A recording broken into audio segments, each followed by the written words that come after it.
Alright, it looks like it's working fine on Twitch and on YouTube.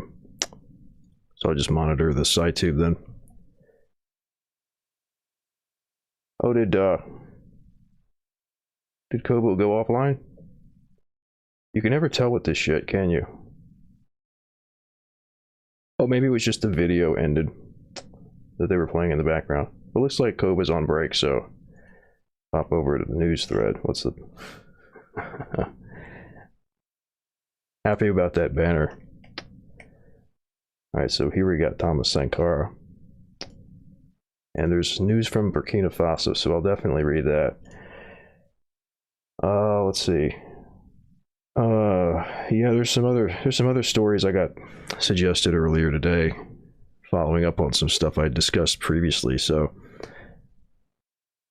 in the spirit of all this stuff happening with the police officers, the New York Police Department has a robot dog that they've got for law enforcement now. So, that's fun.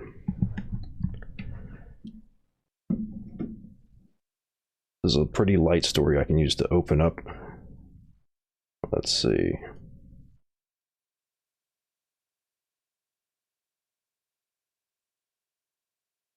Uh-oh. Maybe I need to reload the page.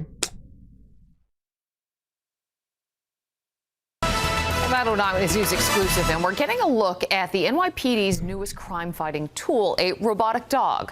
This dog can be sent to dangerous situations and help protect officers. Eyewitness News reporter Kimberly Richardson shows us exactly how it works. There's a new dog in town, and NYPD canine Archer isn't quite sure what to make of it. This dog is going to save lives. It's going to protect people. It's going to protect officers. That guy's got such a strong New York accent. Holy shit. Its name is DigiDog. Weighing 70 pounds, it's able to run about 3.5 miles per hour. But that's not all. Check this. The sensor on the head reminds me of like a constable's hat from the UK, from England. It goes upstairs. This robot's able to use its, artificial intelligence to kind of navigate through very complex environments. Deepu John says it's as simple as playing a video game. He's with the NYPD's Technical Assistance Research Unit. It's one of many officers trained to operate the RoboDog. It is covered with cameras and lights, which allows police to get a real-time look at things. We can send it into complete darkness, and we get an idea of what's going on inside. There it is. It was yellow at the time. In Brooklyn in October, a shooting suspect had barricaded himself in a home. Then in Queens, DigiDog was back at it at this tense scene where 2 armed men were holding 5 hostages in a home. The suspects had a request. People wanted food, so we strapped food onto it, sent it into the location. DigiDog is also capable of 2-way communication. If an officer needs to talk with the suspect, he or she can. Watch this. Hello, are you there? Yes, this is the NYPD. In January, an arm's coming out, so it'll be able to open doors and move objects. For now, this is the department's only robot dog during this test phase. It's only been used a few times, but officers are hoping to add more, convinced DigiDog has a bright future here. I don't like it. I don't like it. I don't like it. I don't like it at all. Nope. That looks bad. That looks really bad. So currently they're just using it for like support tasks or whatever, but how long until they put a gun on that thing? They're already talking about giving it an arm. Hey Cap. I don't like this. This is bad. This is happening faster than I thought it would. The other thing about this that's like notable is with these robot dogs, you can like send them into a crowd with like tear gas or something, and it's not like a risk like it would be if you have riot cops on the scene. So stuff like that would be very simple for them to set up, I would think. Yeah, here's another one. Some that went on to a different video. I need to refresh the page.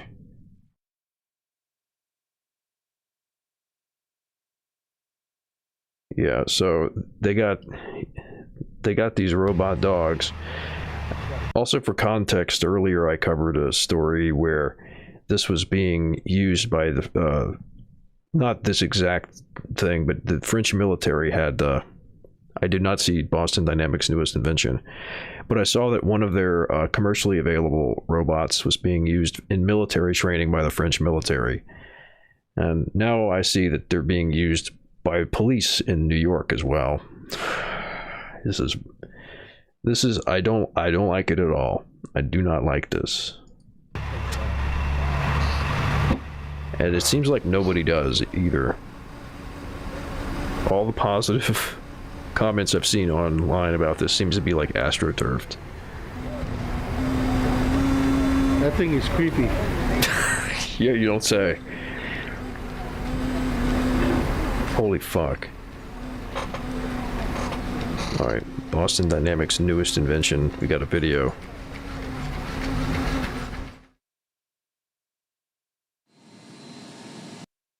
Alright.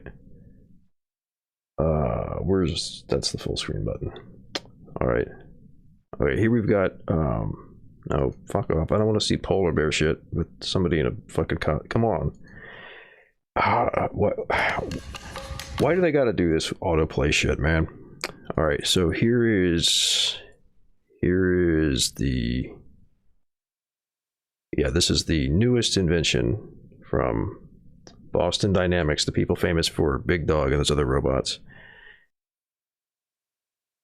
Yeah, I know, it's did I just tile these videos? What the fuck? I don't want to tile the videos. I mean, I don't want to tile the tabs. What the fuck? How did that even happen? They're not stacked or anything.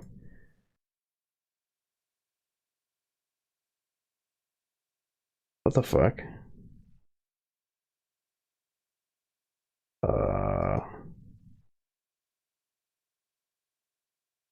Alright, well, whatever. I can full screen the video. So this is introducing Stretch. This is the new product from Boston Dynamics.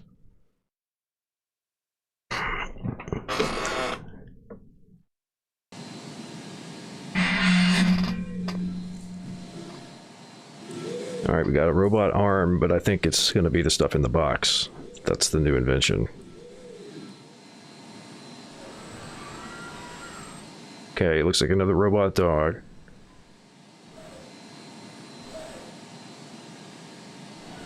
Yep.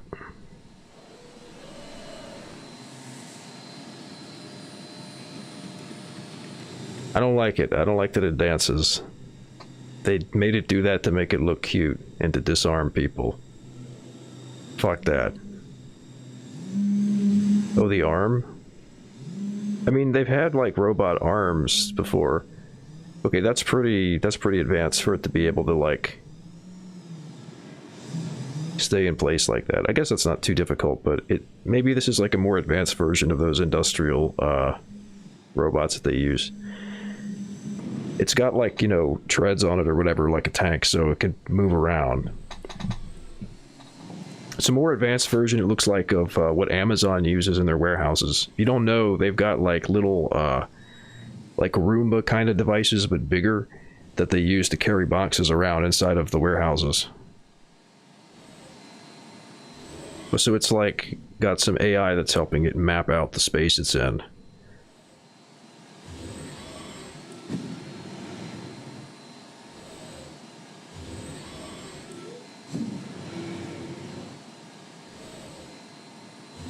And I guess it's got, I don't know, like suction cups to help it grab stuff. Yeah.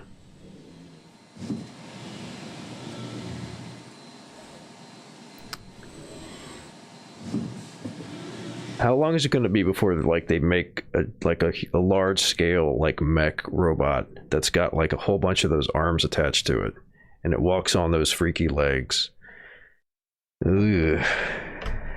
Are we going to see Rule 34 of this? Probably. Especially because Boston Dynamics is like such a meme company. Yeah. You know, fuck it. I'll skip around this a little bit. We've got some highlights from what they've developed since 2012. God, they've got a fleet. That's so gross. That's so fucking weird. Dude, why do they have to march like that? Were they pulling that fucking truck? Hold on, hold on, hold on, hold on, hold on. Hold on.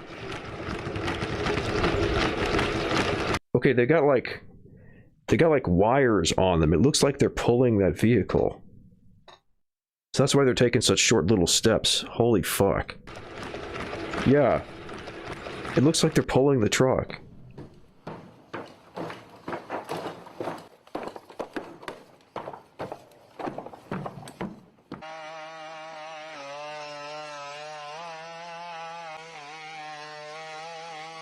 Yeah, this is the old, really famous video.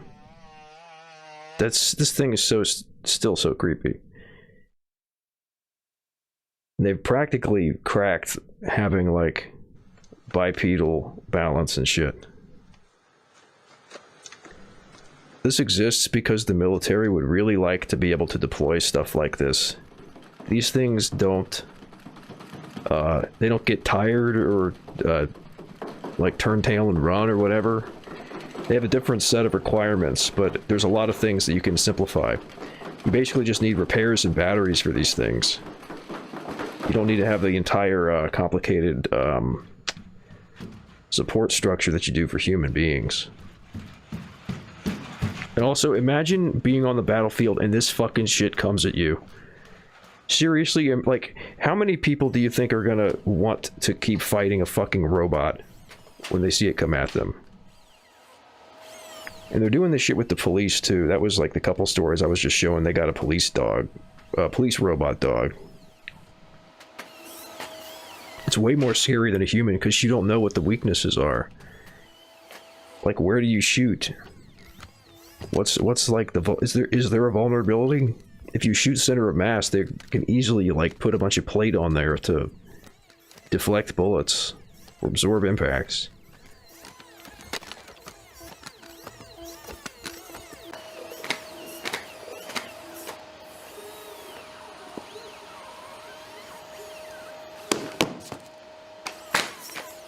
Okay, that's pretty funny.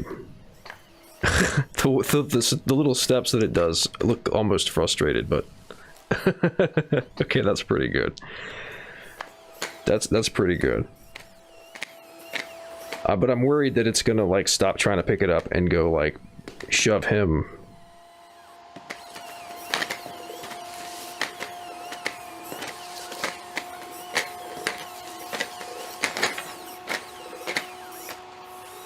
Man, I wish they had like the year listed on here for when they were making each of these videos. Oh no. Oh, and since you're seeing with this arm thing that this has, they want to put an arm on the police dog that they've got. They got one of these type of things for the cops in New York City, and they want to put an arm on it next.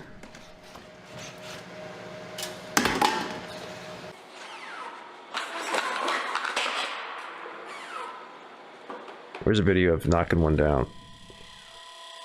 Wonder how you can destroy the robot dogs in the first place. There's some weakness, but with anything like this, but people would have to like figure it out and develop a consistent strategy. Like, it probably wouldn't be as effective to shoot it because you could be like armored or something. You could armor it or whatever, but like, oh no, oh god, oh no, oh Jesus. Well, see, like that's one is you knock it over, but now they give it an arm and it can just pick itself back up. Fuck. Yeah, they give it an arm, they'll give it a fucking gun. They'll give it pepper spray, they'll give it a taser. Taser would probably be like the most likely thing for them to use. Maybe pepper spray, I don't know. Pepper spray, it doesn't affect the robot at all, probably. EMP would work, but those things are like difficult. Those are like, they're fairly complicated.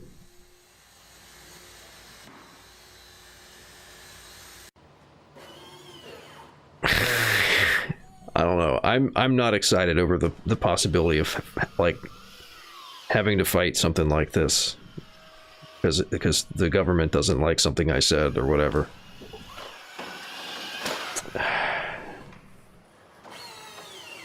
Oh no. Man, 100 pounds. Jesus. This thing doesn't even have any strings on it to keep its balance. Fuck.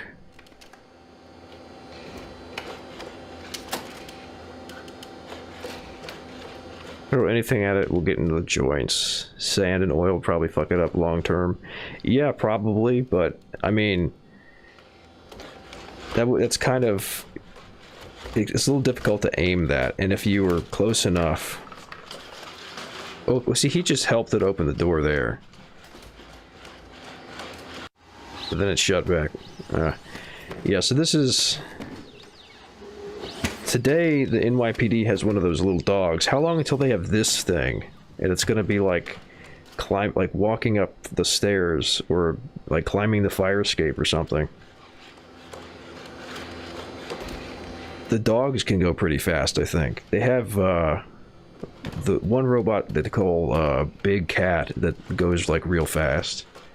But I don't know how fast the dogs can go.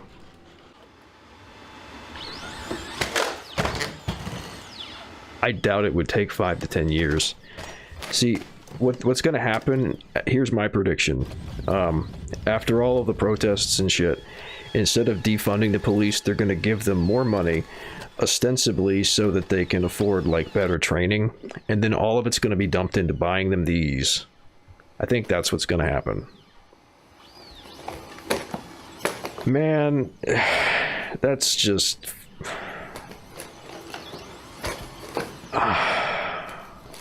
This is just fucking Metal Gear Solid shit now. That looks like CGI.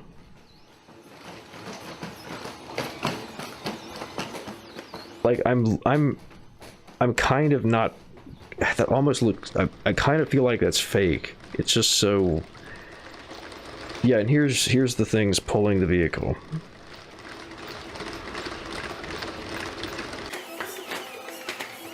Well, the thing is, it's not very sudden. This has been in the works for a long time. It just wasn't that public. Like, that original Big Dog video that was memed to hell and back was like 2010 or 2011. Like, this is a bunch of videos, and I guess I just played the whole thing. This is video since 2012. So, a long time in the making. How the fuck do I get this? I want these untiled. How do I do that?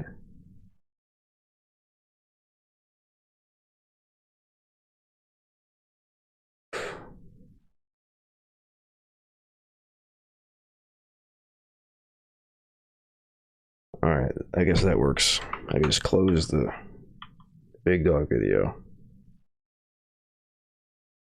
There we go. Yeah, so, news for today. Yeah, I could just close the Big Dog video. I'll get to this in a second. I want to find the actual video about the killing first. Cops shot somebody else again today. 16-year-old in Maryland. He had like an airsoft gun or something. That's what they're saying, at least. Yeah, I already looked at the police dog one. I'll play a very short. Oh god, that's the other shit now. I'll play like some very short clip of that, so you can see. But yeah, the NYPD has one of those robot dogs now, and they've already been using it for a while.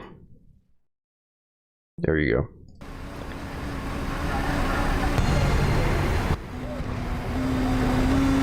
That thing is creepy. Yeah.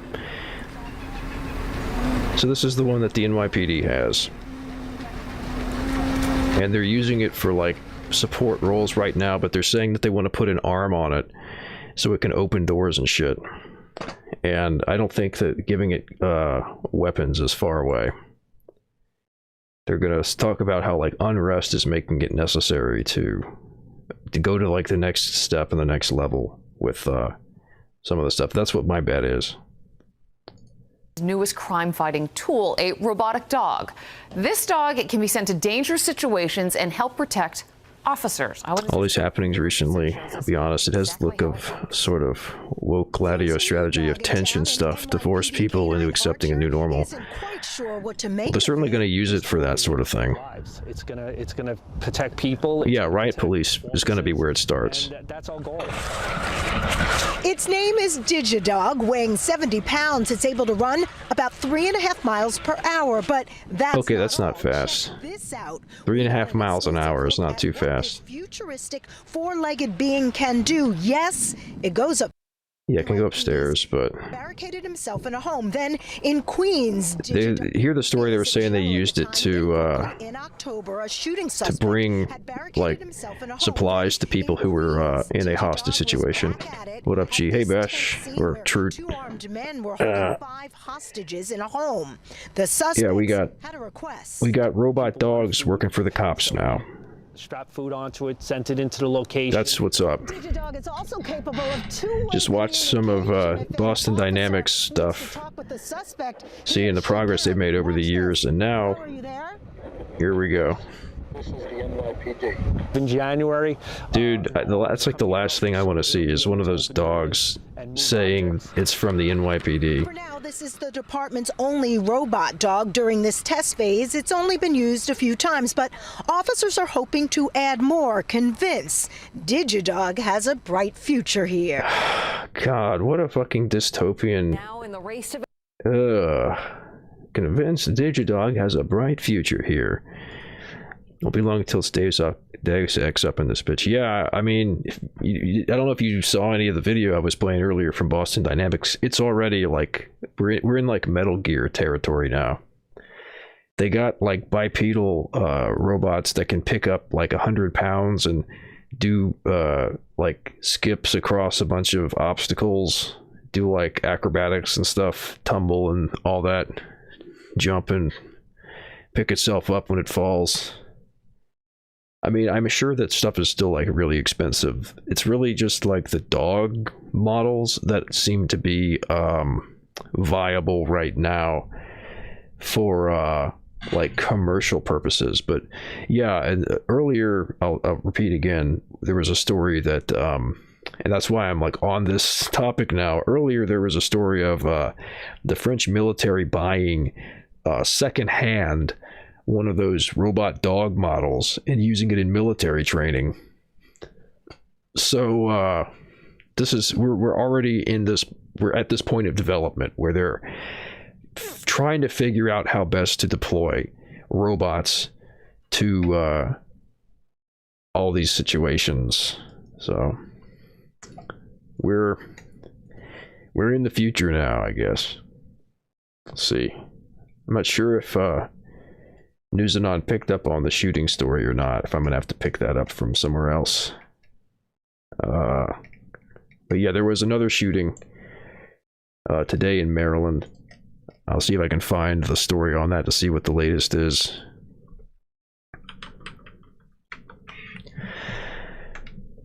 Not looking good. Not looking good. Cyberpunk is now, yep. Oh, it's much easier to bulletproof a robot than a human. The robots won't get tired or whatever. The robots won't get... Why so many shootings in America lately? Well, the civilian ones are probably in large part because the coronavirus has made people stir crazy, and like stuff that would have happened earlier is now beginning to happen faster. But I don't know about the police stuff. Maybe something kind of similar is going on there, but yeah, the fact that you have a shooting while the trial of Derek Chauvin for killing George Floyd is on, that's pretty messed up. Apparently cops in Minneapolis are now deploying tactics they reserved for the riots that would kick off if Chauvin was found not guilty. If you have a source for that, I would be happy to read it.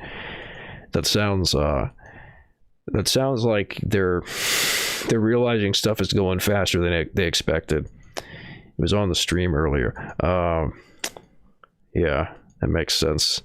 I was in and out for the breaks when they weren't doing the actual trial. But yeah, that's definitely escalated stuff. And I think that the fact that we've got Oh shit, I lost my train of thought. Fuck. Yeah, I think that the fact that the riots or the protests are happening, whatever they happen to be, is actually starting to help put pressure on stuff, because like the cop who killed Dante Wright was like immediately fired, and so was the chief, I think. And on top of that, she was arrested this morning. So it seems like they're trying to respond promptly now that they realize that if they don't, maybe even if they do, people are going to take to the streets. So, of course, they want to... Yeah, sorry, I can't... But yeah, don't worry about it. It sounds about right. I mean, things have escalated as they were expecting them to if Chauvin walked. So, you know, it fits. Just the lighting there. Yeah. Perturbs me that they never put the pieces together for them killing poor black people, but when people freak out, they get all mad. Yeah. Yeah, so, I mean, we'll see how things go tonight. The cops kind of just pushed people back again last night, it seemed like. But people have been getting more organized, for sure. There were more people out there. I think that part of it's that people had more time. Yeah, maybe it's, I guess, the society's going back to normal, people getting out. Yeah, I think that's definitely part of it. I doubt it's a media spectacle. Well, the media will make a spectacle out of it. It's not like they're intentionally doing it, but they'll make use of it for sure. Let's see. Yeah, I'm going to try to find that article on the Maryland shooting. I'm not sure if there's... Oh yeah, it's always about the money. And that's actually a big thing with, like, not police shootings, really, but with the mass shootings. The media makes a ton of money anytime one of those happens. And they've got a huge financial incentive to, like, really push those stories and give a lot of attention to the shooters, because that encourages copycats and gives them another story that they can cover for a lot of money.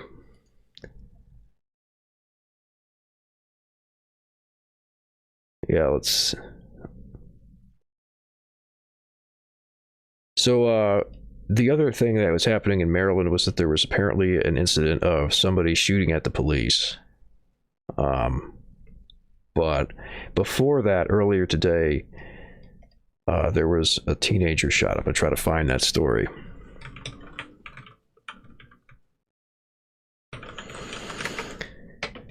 Yeah, right now Twitter is all talking about the person who was shooting at the cops. It's kind of distracting from the story of the kid getting killed. Yeah, it was a state trooper.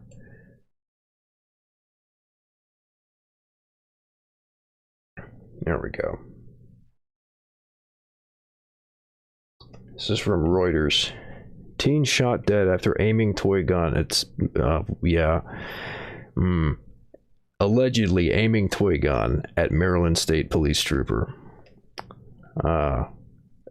One of the things that I did hear about this was that there wasn't any body cam footage, so that's just something that they're saying happened. Yeah, it's deviance amplification about the mass shootings. Yeah, pretty much. Surely a cop can tell between a real and fake gun. I mean, that's assuming that he actually was doing anything mildly threatening.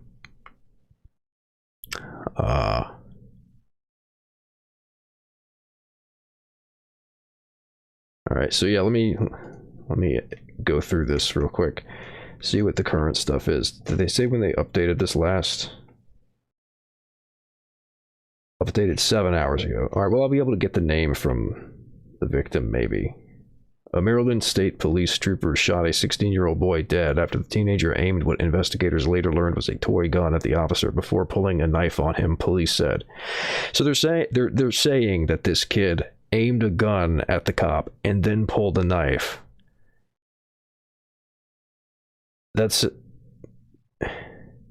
That sounds weird. Like, why would he aim the toy gun and then stop?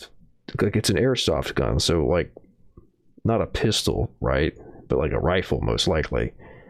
You'd have to put that down or stop aiming it at the cop to pull a knife out. This doesn't really make sense. Police on Wednesday were investigating the shooting, which occurred a day earlier, about 1:30 p.m. in Leonardtown in southern Maryland. So, are they saying that this happened, the kid was shot on Tuesday then? There are many questions we do not have the answers to at this point, State Police Superintendent Woodrow Jones told a news conference on Tuesday. So it must have been on Tuesday then. The trooper, whose name was not immediately released, was responding to 2 911 emergency calls about a guy acting suspicious, yet again, and possibly armed with a gun in a residential neighborhood. He arrived to find the teen in a home's driveway in a shooting stance, pointing a gun at the trooper, Jones said. The trooper fired at the male, wounding him, Jones said. The teen, who was identified as Peyton Ham, 16, and who lived a few houses away, then pulled a knife, Jones. They say he pulled a knife after he was shot. I mean, like, surely at that point, if he's been shot and wounded, he's like a teenager. Probably not a threat anymore. But they're trying to use him pulling a knife then to say that, like, to justify shooting him. I mean, like, what? Let's see if I can find a better source for this, because this sounds like bullshit. The teen was rushed to a nearby hospital where he was pronounced dead. Investigators later determined the teen was carrying an airsoft gun, a toy that is a close copy of an actual weapon and used to shoot BBs, which Jones described as a replica gun that represented a real weapon.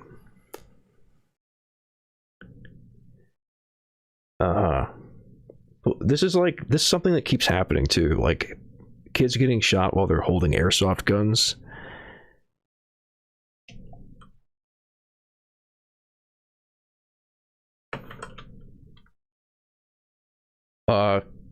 Yeah, kids getting shot while they're holding airsoft guns is a thing that's happened like several times. Yeah, so like exactly.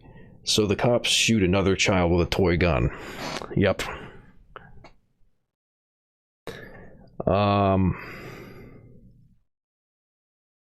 Police recovered both the airsoft gun and the knife from the scene, he said. I don't know. I mean, also, like, it's not illegal to have a knife on you. The kid might have, a 16-year-old boy might have a knife, and then they might say, like, oh shit, I shot a kid. Well, I'll say he pulled the knife on me.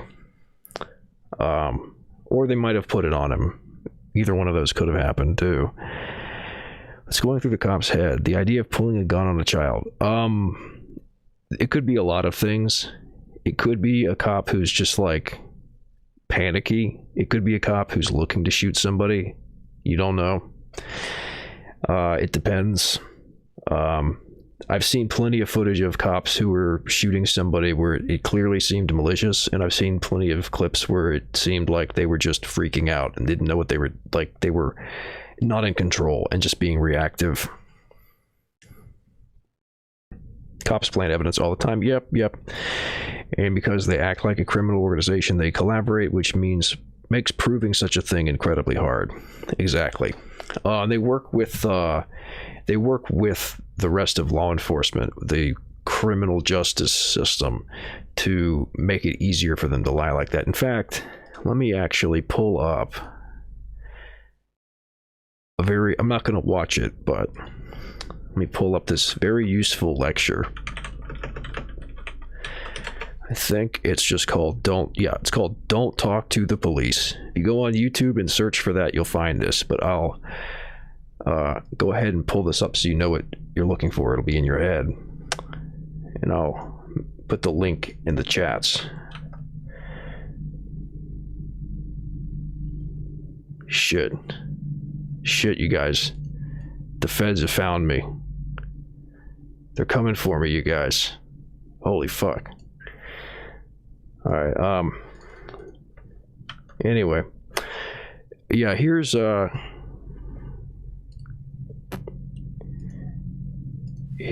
lecture. I give you a taste of a typical law school classroom experience here today, and I thought I would take advantage of this opportunity to do something that's been on my mind for a while. To stand up and to proudly say, God bless America, God bless the Bill of Rights, and thank God for the Fifth Amendment. I'm not ashamed to say I'm proud of the Fifth Amendment, and I'm proud to admit on camera and on the internet that I will never talk to any police officer under any circumstances, with all due respect, sir. I'm doing something really extraordinary here today, something you'll almost never see another law professor do as long as you live. I'm really putting myself on the spot here. This was my idea. By my invitation, I have given up half of my time, approximately. I'm giving equal time and the last word to an expert who really knows something about what I'll be talking about. So I'm opening my... Don't even joke about that shit, man. People died from swattings. And, like, the way that fucking cops could be, the person who dies might be, like, my neighbor and not me. Get the last word from somebody else. I'm sure he'll have a lot to teach all of us, including myself. The Fifth Amendment to the United States... So basically, this is a 46-minute, 38-second lecture where this law professor explains to you just how thoroughly the cops will try to fuck you in any situation where you're potentially suspected of a crime. Definitely find some time to sit down and watch this if you live in the United States or if you're interested in U.S. Policing, because it's really eye-opening. And this is coming directly from a law professor, and later on he has a police officer talk. Felony, well, actually more than 1,000 felonies, probably about 20, or no, about 1,000 felonies, 2,500 misdemeanors. That's a fact, but everybody does something that they can get in trouble for. I can follow as a police officer when I was in uniform. I could follow a car however long I needed to, and eventually they're going to do something illegal, and I can pull them over, and justifiably illegal to pull them over with. So just be aware of that. Don't think you're so innocent in such a thing. When you get stopped for a yeah, I think that kind of sums up the general mentality there. Everybody, and this is like the way any sort of tyrannical system operates too. Everybody is guilty of the crimes in practice, like for real, because they're things that like everybody does. But they're only going to enforce the crimes on people that they want to get. So they'll find somebody who's a problem for them, and they'll watch them until they find some crime that they can get them on. And I mean, like fucking Al Capone, they got on tax evasion. Like that's how the system works. That's how lots of systems of power usually work, is that they have rules that basically everybody's breaking at some point, and they just use them arbitrarily to get the people who are a threat to them. That's the nuts and bolts, basically. But yeah. So back to the shooting story. Following police protocol, a criminal investigation into the incident is underway, and results will be turned over to the St. Mary's County State Attorney to determine whether charges are warranted. The trooper, well, I mean, I don't know, there might be a better chance of that now with what's going on in Minnesota. The trooper, who has been on the force for 2 years and 7 months, was placed on administrative leave, Jones said. He extended condolences to the teen's family. Any loss of life is a tragedy. I can't even comprehend how sad this can be, Jones said. Man, just don't even say anything. You know? So yeah, there's probably going to be something happening in Maryland tonight. Now that happened.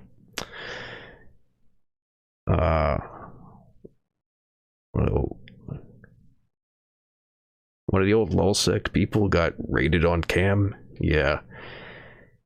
I mean, that's the thing. It's like, as careful as you can be, they'll figure out ways to find out who you are, most likely. I mean, you might be, like, super careful and be able to guard yourself, but not too likely. So yeah, also from Maryland, this happened today, I believe. Apparently that shooting happened, the kid was killed yesterday, on Tuesday. But this is today. Shooter from high elevation opens fire on police officers in Gaithersburg, Maryland. Actually, let me see if this is at all nearby, because this kid who was killed was in, where was this? In Maryland.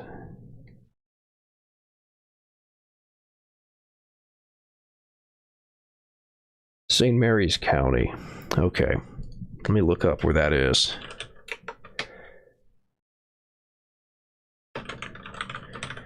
St. Mary's County, Maryland. That's like at the very, very far south in Maryland. So,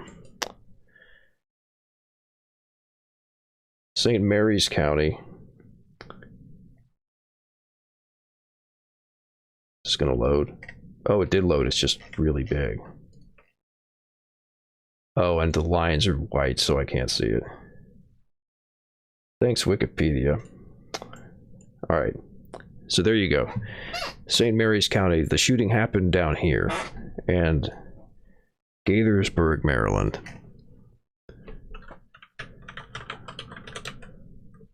Let's see if this is at all close. I don't know. Not too close, but same state. Might just be a coincidence. Might not be a response or anything. Oh, it doesn't show it on this fucking bullshit. This image should show it though. Yeah. I hate how these images don't render the same way all the time. All right, so the kid was shot in St. Mary's County here, and the police shooting happened in Gaithersburg up here, and Gaithersburg is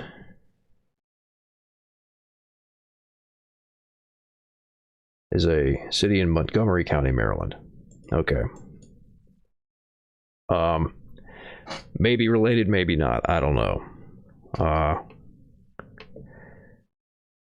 Speaking of the breaking random laws thing, that guy was a journalist. He made a point of breaking laws, so eventually they got him for something in a link he shared.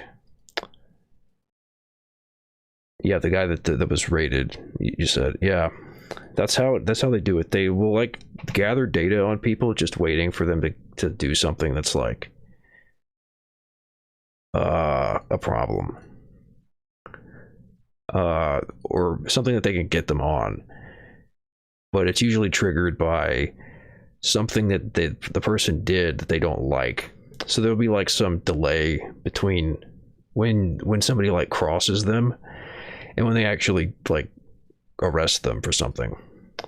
Probably safer if you go clandestine and limit info leak than if you follow the law and cover inconvenient topics. Pretty much, yeah.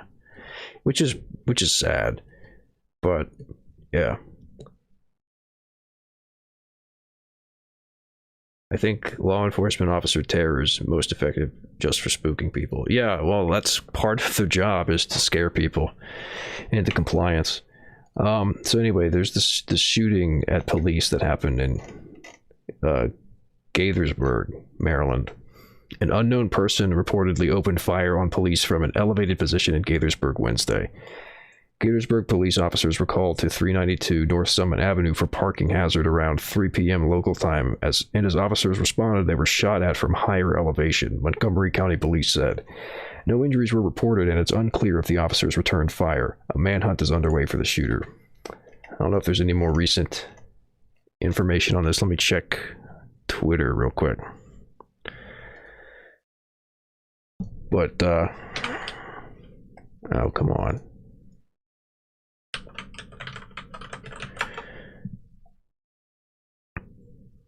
Gaithersburg residents told to shelter in place after officers fired upon. It looks like they're just linking to articles. Yeah. Somebody's got a YouTube link, though.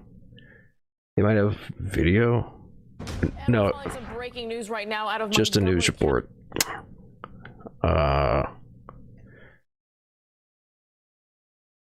Yeah, apparently there were no injuries, so I can add that to the story. Update from 15 minutes ago. Police lift shelter-in-place order for 300 block of North Summit Avenue in Gaithersburg, Maryland, put in place after they say officers were shot at. So maybe they found the suspect. But that was 15 minutes ago. It was tweeted out that they had lifted the shelter-in-place order. So I'm guessing they might have found a suspect or the suspect. We got no injuries, and they were doing a manhunt for the person. But yeah, I don't know if that's if that's directly anything to do with this teenager who was killed, but I would say it's likely that this is related to the ongoing dissent against the police and the what do you call it, unrest in the U.S. relating to police. But yeah, that's all I got for that ongoing stuff today. We might see some stuff in Maryland tonight. I don't know. All right. Actually, let me check to see if Woke is live yet. Oh, looks like Woke is live.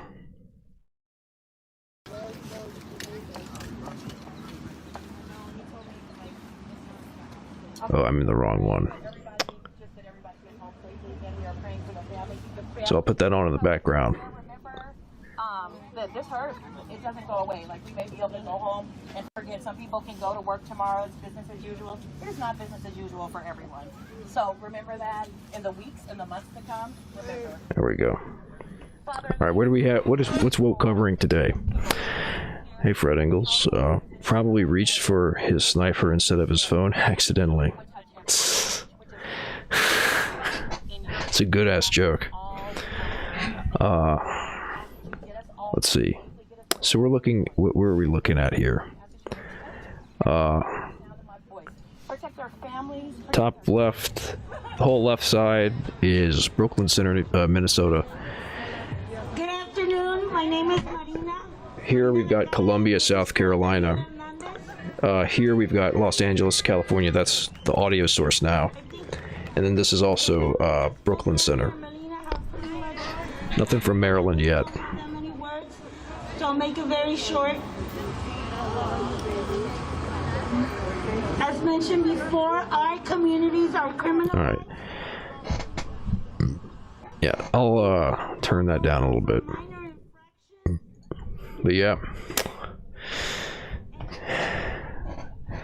Shit's gonna be happening again tonight. I mean, somebody else got killed, so if anything, it's probably gonna escalate or spread. But yeah, I guess we'll move on to the news now. The news thread. It's 7:30.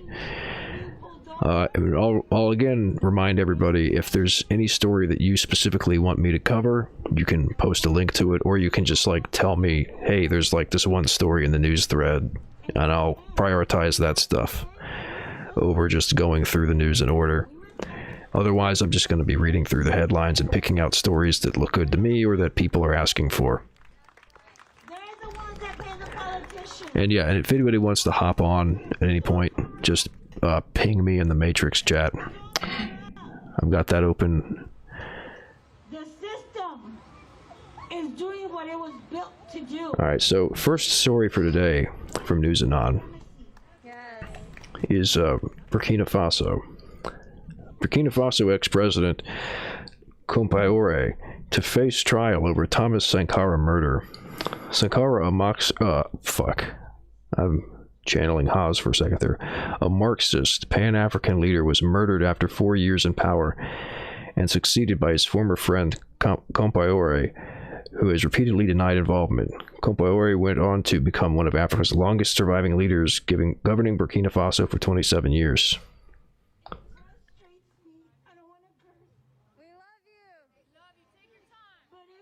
Exile is to be tried in absentia alongside 13 others for complicity. I guess probably like Exila or something.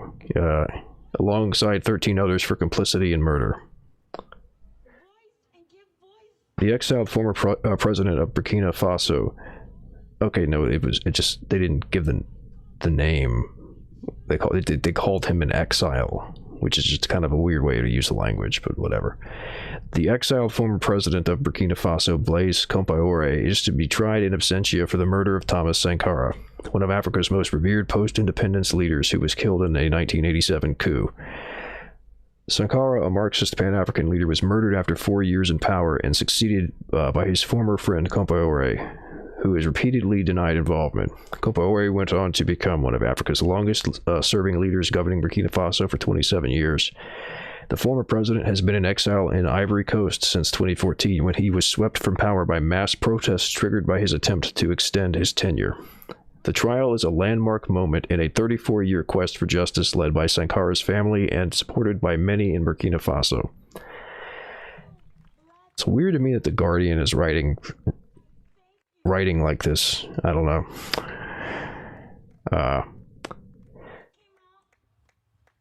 While in power, Compaoré denied calls for Sankara's remains to be exhumed, but the country's transitional government reopened the investigation in 2015.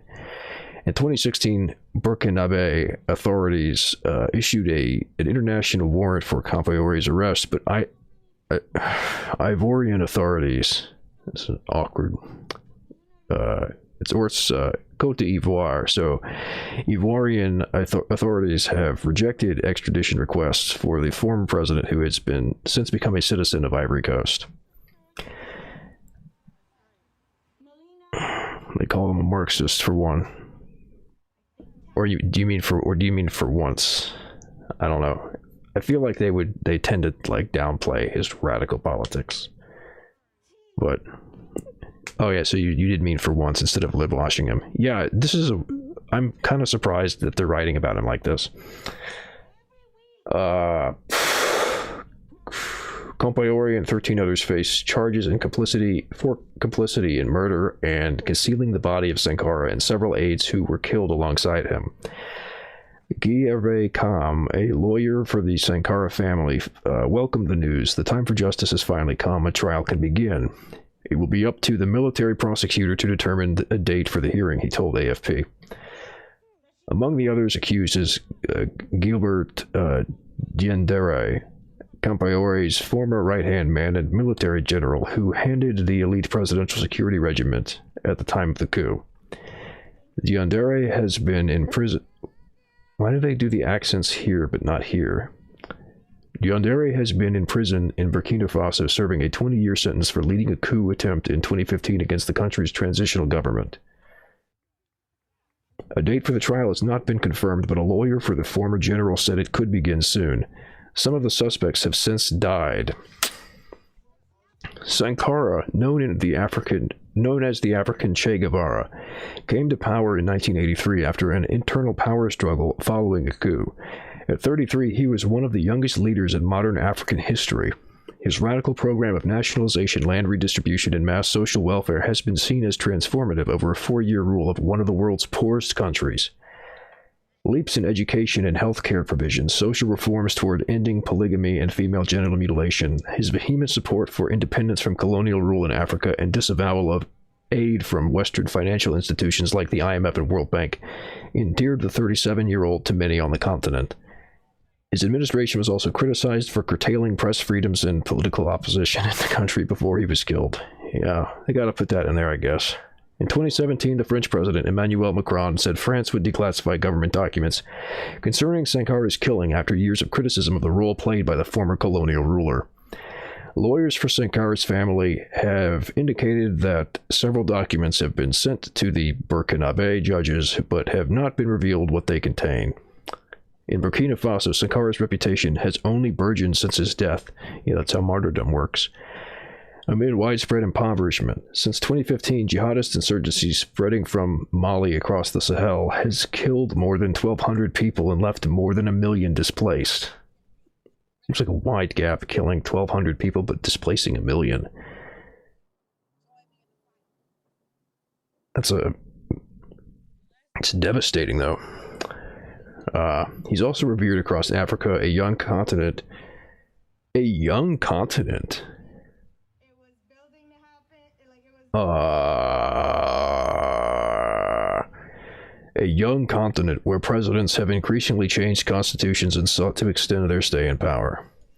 Yeah, and that's the end of this article. So, well, it sounds like maybe politics are going to change there a little bit. Right, young to who? What the fuck does that mean? Like, what they're saying is that the governments and the state apparatuses there are all relatively recently founded, but like, you know, Africa's the original continent that was inhabited by humans, so They only talk positively of radical leftists after their threat to the status quo has been removed. Exactly. Thank you. Thank you, Fred Ingalls. Perfect. Yeah. You know, it's like the same shit. It's like the FBI tweeting Happy Martin Luther King Day after they helped assassinate him, probably. Yeah. But I don't know. Maybe this is good news. Might at least bring some closure, but people of Burkina Faso really need, like, socialism. But I mean, like, yeah, MLK was kind of, he was definitely more of a lib than somebody like Sankara for sure, but like, he was talking about class and about opposing capitalism before he was killed. But it's more like, the point I was making was that they, you know, saw him as a threat, and then once he was dead, he wasn't a threat anymore, so they're happy to celebrate him now. Yeah, maybe it's more significant they're praising an admitted commie. Yeah, I think that is more significant. I'm not trying to equate the two. I'm just saying that it's a similar dynamic where they'll only say positive things after you're dead. Anywho.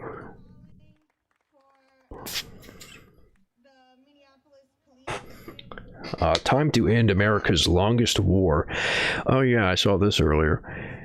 Biden announces U.S. pullout from Afghanistan by 9/11 anniversary. Really weird date to pick.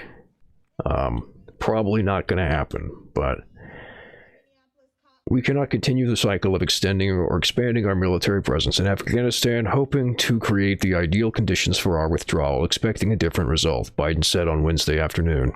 I am now the fourth U.S. president to preside over an American troop presence in Afghanistan. 2 Republicans, 2 Democrats. I will not pass this responsibility on to a fifth.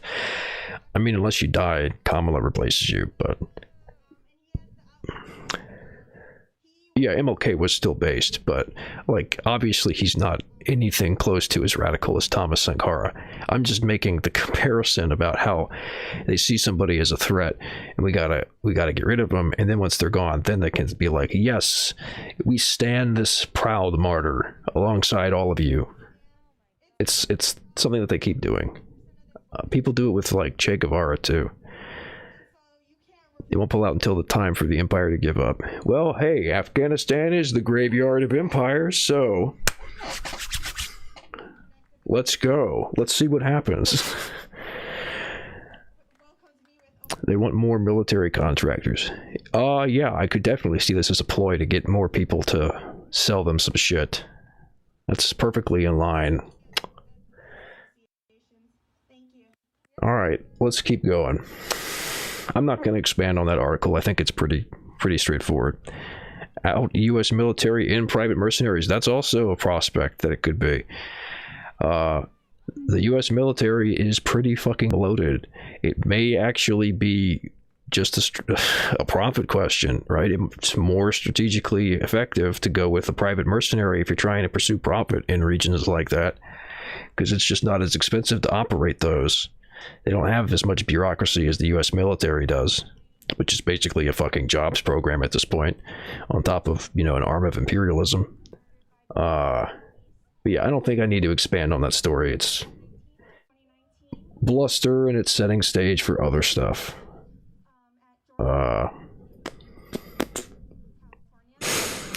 MLK was an outright anti-capitalist in his last years. Yeah, which is probably why those were his last years.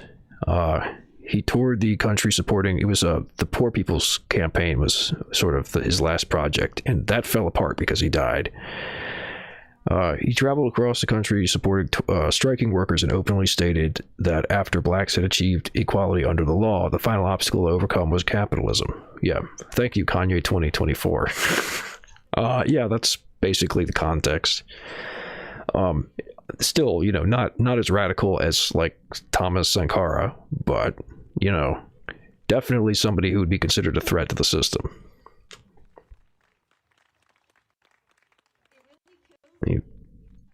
Or do I need to... I realize that this is covering part of the screen and I don't want it to obscure any of the text. Why does this keep happening? Why does this keep happening? And I had the same really intense reaction. Yeah, let me size this down a little bit. Is that too small? Ah, fuck it. I'll just resize it manually. That's good enough. Don't waste a bunch of time on that bullshit. There we go.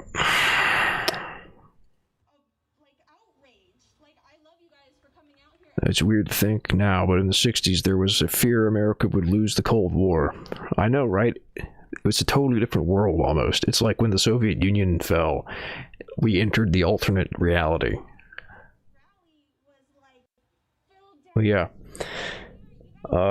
Spanish communists demonstrate for a third republic on 90th anniversary of the second. The actions taken in compliance with regional public health restrictions marked the 90th anniversary of the proclamation of the Spanish Second Republic in 1931. There is a vaccine against fascism, against corruption, and for equality. It's called the Republic. The Communist Party of Spain, PCE, declared. So, the blackest of all reaction.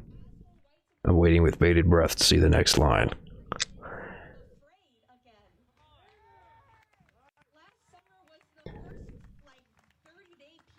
Got baited by the end of history. Yeah. Into the 1970s, people like John Kenneth Galbraith claimed that there would be a communist revolution in the USA if it abandoned Keynesian demand management. I mean, at the time, that seemed like a plausible, like, a big part of the reason why the New Deal happened was because people were afraid that there was going to be a revolution if they didn't, like, pacify the working class, you know? And it was, even then, it was still, like, really hard fought because a whole bunch of the porkies didn't want to give up any of their shit. You know, only a portion went along with it because they thought, well, if we don't give up a little bit, we're going to lose it all. And our heads. So, I mean, it seemed a lot more plausible back then that this kind of stuff would sweep. And I think a big reason why it ended up not happening was because there was such a profound effort to quash any radical sentiment. Based greedy assholes. Yeah, if they had all been greedy assholes and the New Deal hadn't happened, maybe we would be living in the USSA now. Or the people in the US would be. But yeah. In the end, we're all dead. We are all dead, to quote Keynes. Yeah. Well, so okay, so Robert, you say capitalism does this, which is true, but it's both at the same time. Capitalism finds the greediest assholes and puts them in charge because they're the ones who succeed at business. So it's both of them at once. Like, the greed of the individual people is a factor. It's not like they chose to make the system this way. The system chose them because they're greedy. And then their greed is like the thing has to, the process passes through that greediness to maximize wealth. Oh yeah, capitalism implements the bare minimum social policy to keep itself running. I mean, yep. Well, usually it does. Kind of not happening in the US right now. But that might be like the new paradigm, is that they figured out how to beat people down so much that you don't even need social policy because they're too subservient and too open to, like, paternalistic politics that they won't, like, ever fight back in any meaningful way. Unilateralism among porkies is good news for us. I don't know about that. I don't know if class solidarity among the ruling class is good for us. I'm open to hear the argument, but that sounds like the opposite of good for us. There's something darker at work with the neoliberal fascist turn. I think you're right, Eugene. I think that I think they realized that the system isn't stable, and they were trying to figure out what a final solution would be, so to speak. I see you, Trute. Welcome to the SciTube chat.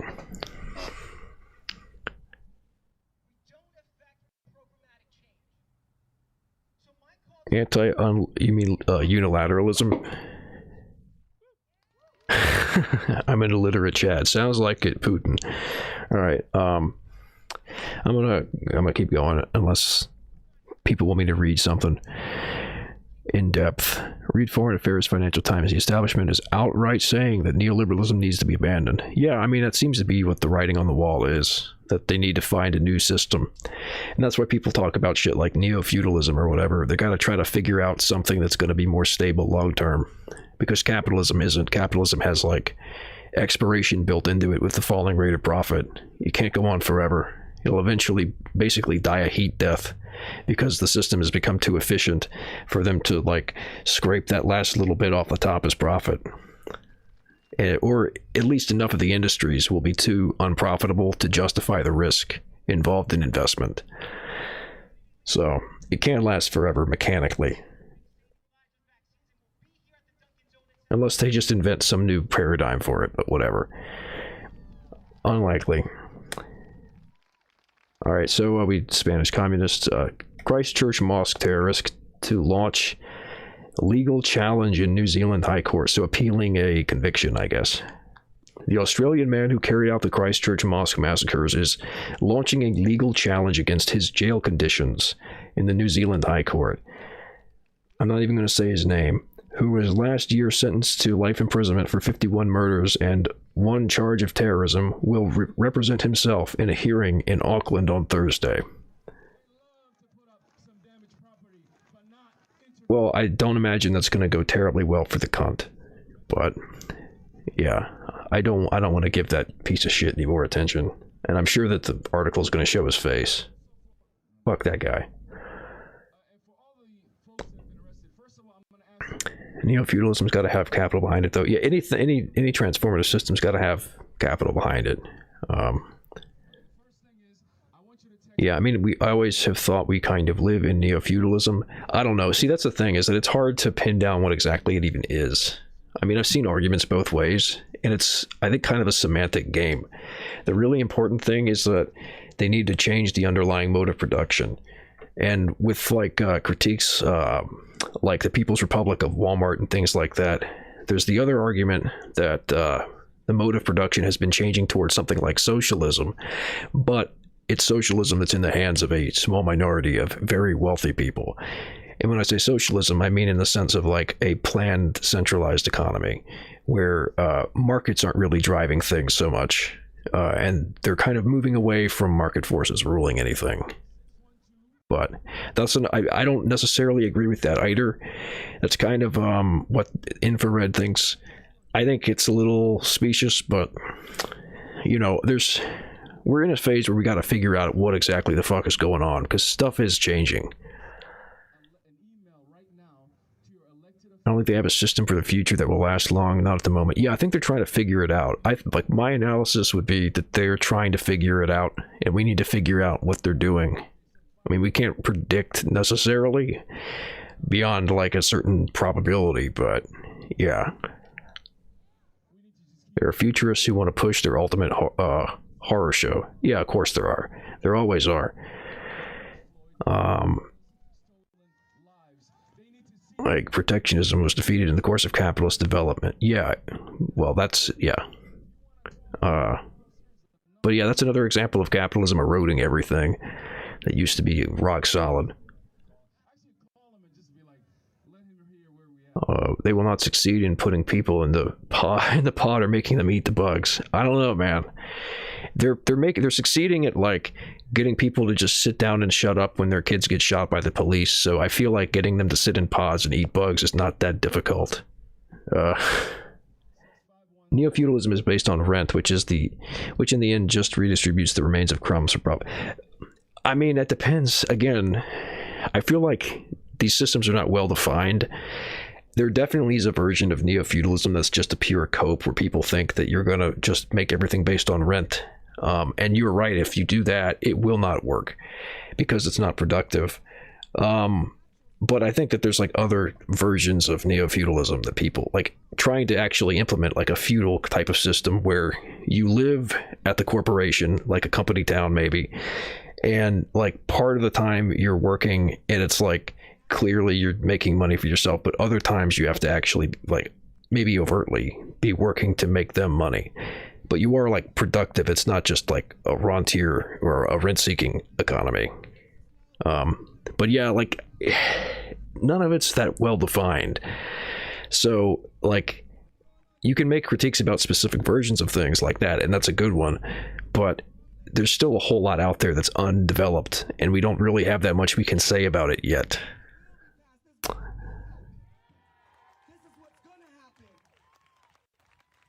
Bugs are good for you, at least. Biden is spending a lot more than cappies are used to. Maybe. We're starting to see some fiscal demand management again. Of course, this time without SOCTEMs or the threat of commies to make it useful for the working class. That's actually pretty grim to think about. Also, we got to realize the omnipotent seeming terror is just what they want us to see. It's just what they want us to see. Very good point, Putin. You have to keep in mind what plays they're doing to try to shape your perspective. As long as there's capital accumulation, markets, wage, labor, and commodity production, there is capitalism. Yeah. It may not be the dominant mode of production, but it's still there. The question is, are they going to be able to supplant capitalism with something else as the dominant mode of production? And honestly, I feel like that's kind of difficult just because of how strong the material incentives of the system are. Like, you'd have to overcome the drive to accumulate capital and make profit and everything else, which would basically take like a revolution of the ruling class, of enough of them coming together and saying like, all right, we're going to instate this new system, which could happen. But yeah, like they have to overcome all of that to switch to something else. They spread that mentality of passivity en masse in their propaganda and their institutions. Yep, it reaches far, but there is pushback. I think so, but I don't think it's enough. I don't think people realize how deep it goes. The biggest problem I see is the left is far behind the times it's stuck in the past, and Kanye agrees with that. Yeah, I think that is, like, people are too preoccupied with like historical movements and like what did this group do in this particular historical instance, rather than trying to say like, all right, what's the situation now and what's the smart move here. History is very important, but you should be like learning from it and saying like, okay, so this works in this context, this is a viable strategy here but maybe not there, and then like applying that now, instead of what a lot of people seem to do where they say, okay, well, I really like Yugoslavia, so I think we should copy their system, or I really like China and I think we should copy their system. That doesn't really help you. Basically, that's like a fixation on aesthetics instead of doing like a strategic or a material analysis of anything.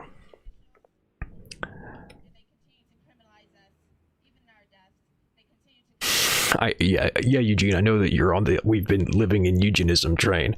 Actually, I just found out recently, because you followed me on Twitter, I didn't notice before, you have a website now. I just wanted to shout that out. So people, if they're interested in any of your writings, you want to post a link to your website, Eugene? You should learn from history passively while acting in the here and now. I agree.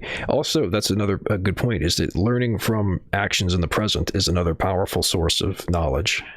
That will much better inform you about the conditions than reading about, a previous situation, because it becomes obvious what your limits and what the conditions are when you have to act in that context. I don't know though, reflecting on the past is a common way of thinking for a lot of people. It is, yeah. And it's useful. But you have to think about like how to maximize the utility of it, basically, is what I'm saying. By 1900, even if you could see who was going to become the aristocracy, those aristocrats more and more openly behave like feudal lords. Yeah, I mean, aristocracy didn't really go away. It kind of maybe went dormant for a little bit, I guess you could say, but it's always sort of there. Not everyone is forward-thinking. Most people aren't forward-thinking in the context of like politics. A lot of people are often forward-thinking in the sense of like waiting for a reward, like that their behavior is driven by primarily their like dopamine, the reward system, that most people's psychology and their like daily activities revolves around like, I gotta do this to get this, as opposed to like strategizing in some way and thinking about like making a plan, saying like, I want to get something in the long term, and here, what are the steps I have to go through to achieve that, rather than obeying commands, saying like, all right, I do this, I get a cookie. I do this to get a paycheck. But of course, that's how people have been trained to be. So can't blame people for that.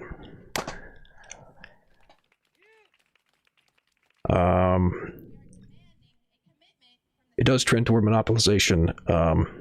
53%. You mean in the U.S., 53% of the economy is still small business?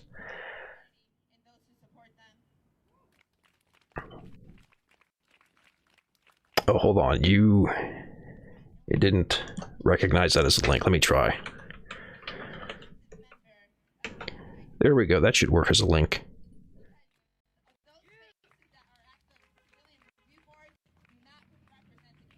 Maybe not.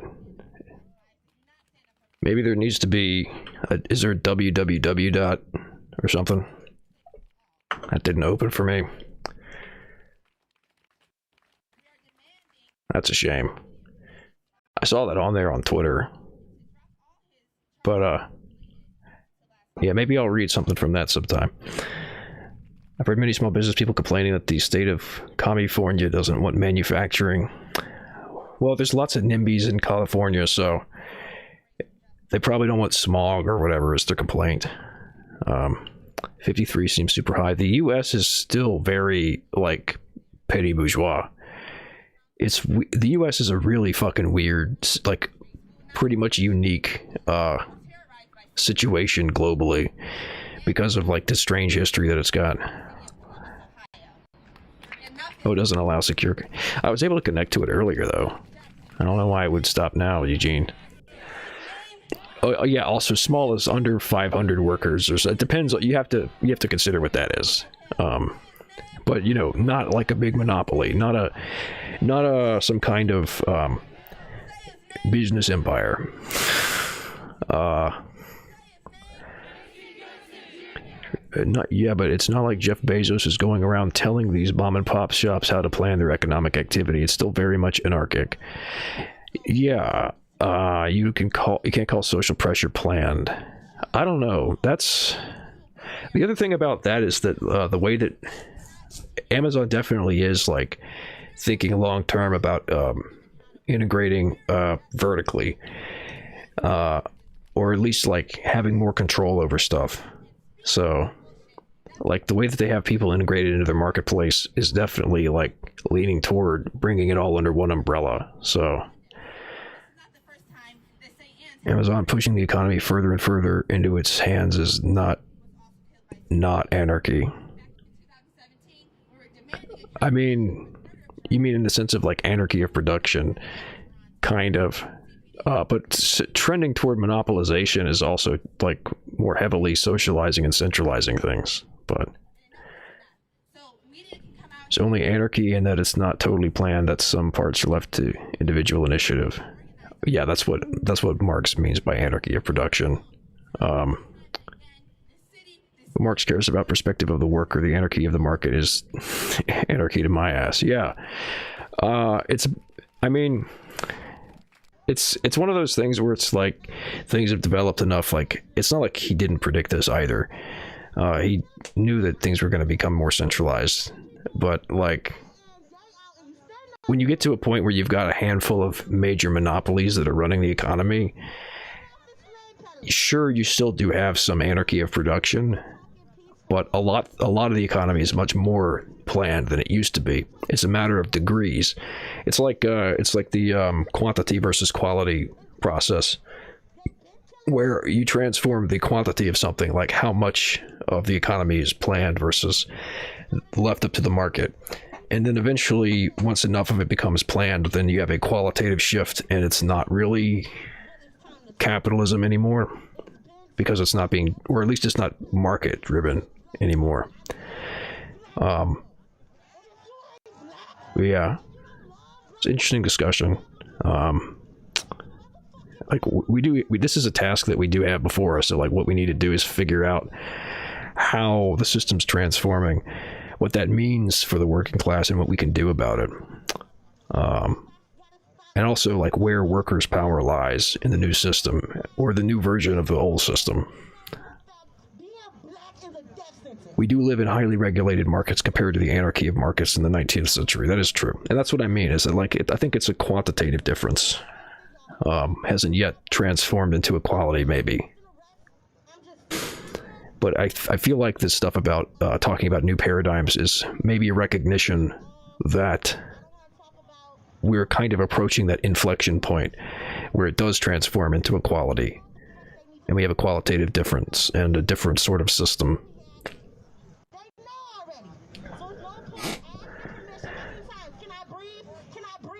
Yeah, and I think now it's kind of getting sidetracked or something.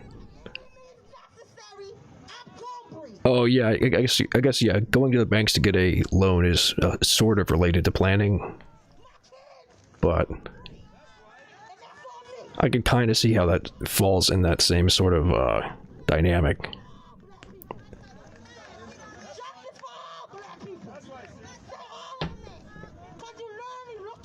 Yeah, I'll put a pin in that conversation for now. Y'all keep talking about it in the comments. I'm gonna move on to more headlines. Cops want to stop social media scrutiny. The Metropolitan Police Federation came under fire today after calling on the government to censor videos of officers circulated online. I'm definitely reading this. Ken Marsh, the leader of the London Police Union, which represents more than 30,000 officers, said it was time to end trial by social media. Interesting. Cops want to stop social media scrutiny. Fury after Met Union urges action to prevent people sharing videos of police. The Metropolitan Police Federation came under fire today after calling on the government to censor videos of officers circulated online. I'm skip it because I just read it. He was responding to the police watchdog's verdict on a complaint about footage of a stop and search incident last year that went viral. The Independent Office for Police Conduct, IOPC, found that officers had acted appropriately when they stopped Ryan Kolako, 31, as he was driving his car in North London on May 23rd before handcuffing him. Officers claimed they had smelt cannabis, though none was found. Mr. Kolako complained that Met officers had aggressively tailgated him, used unreasonable force, and failed to wear COVID-19 protective equipment when searching the car. Footage of the incident sparked public anger, and Mr. Kolako was invited to talk on Channel 4 about institutional racism. But the IOPC said this week that it found no evidence of wrongdoing except that the officers should have worn PPE. So just censorship with extra steps. Yeah, kind of sounds like it. Mr. Marsh, I mean, it's not even like cancel culture. Like this is like just reporting the fucking news. If you have like the ability to take footage of something happening in public and then post that for people to see, you're doing the news. You're reporting, like in the basic fundamental sense. Like it's not. I guess it is kind of similar to cancel culture. It's like they complain, but Mr. Marsh claimed that the incident was another case they'd wasted officers' time and money, calling the government to tackle social media firms that allow footage of police to be shared. So basically, they want to like stop. They want to like, I guess, sue people like Facebook or YouTube or whatever for being able to host this. I mean, this also has this problem where platforms that are basically allowing people to publish user content get in trouble because like people can post anything, and there's too much being posted for them to really effectively monitor it.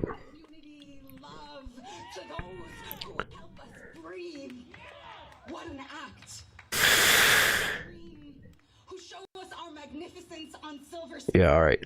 They're telling me keep on reading the news.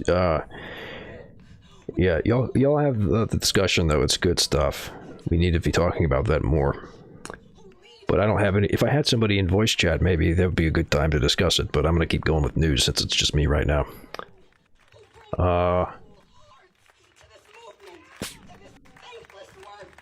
Mr. Marsh claimed the incident was another case that had wasted officers' time and money, calling on the government to tackle social media firms that allow footage of police to be shared. It's time to step in. We want something done, he told Police Oracle. Officers shouldn't be subjected to this while simply doing their job. Like, yeah, public servants shouldn't be scrutinized for whether they serve the public. But campaigners said today that the call was an attempt to evade the monitoring of police conduct. A spokesperson for the Black Protest Legal Support Group, which monitors the policing of demonstrations, said this was reflected in the arrests of our legal observers that at recent protests in London and now in trying to censor video footage online. Forces, including the Met, have recently come under scrutiny over the policing of the Kill the Bill protests and their handling of a vigil in memory of Sarah Everard on Clapham Common last month. Which, if you're not aware, this was somebody brutally murdered by the police. There was a vigil held for her. And then the police came in with riot gear and broke it up. And people were protesting that. And I forget what was in the bill that they were trying to kill, but something to the effect of, like, more funding for police, I think it was.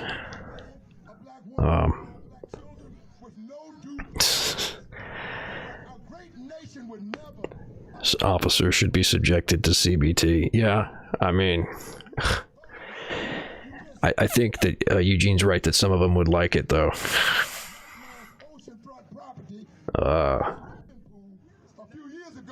Helen O'Connor of Women Will Not Be Silenced, a group which is calling for an inquiry into the attitudes of police towards women, said that heavy-handed tactics seen recently at public events might never have come to light if filming was banned. True.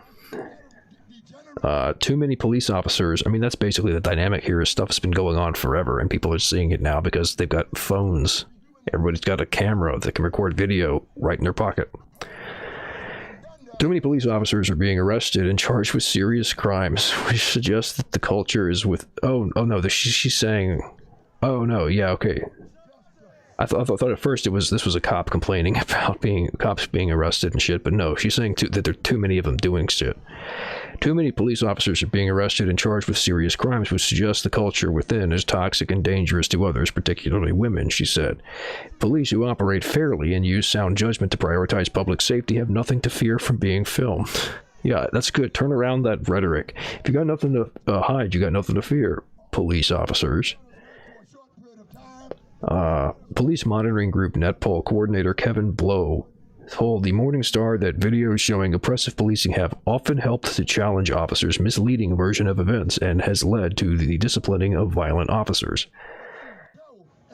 As you would expect, good that it's actually possible to get discipline to happen, but always could do better, always could do more. NetPol argues that in the face of the enormous power that officers wield, filming the police is one of the few effective ways of ever successfully holding them to account. Last year, the French government was forced to withdraw legislation banning the publication of photos of officers on social media following widespread protests. Wow. I hadn't heard about that. I guess you would get widespread protests if you try to pass shit like that. The British government should learn from this clumsy attempt at censorship and ignore the increasingly desperate attempts by the Police Federation to whitewash repeated cases of misconduct by its members, Mr. Blow said.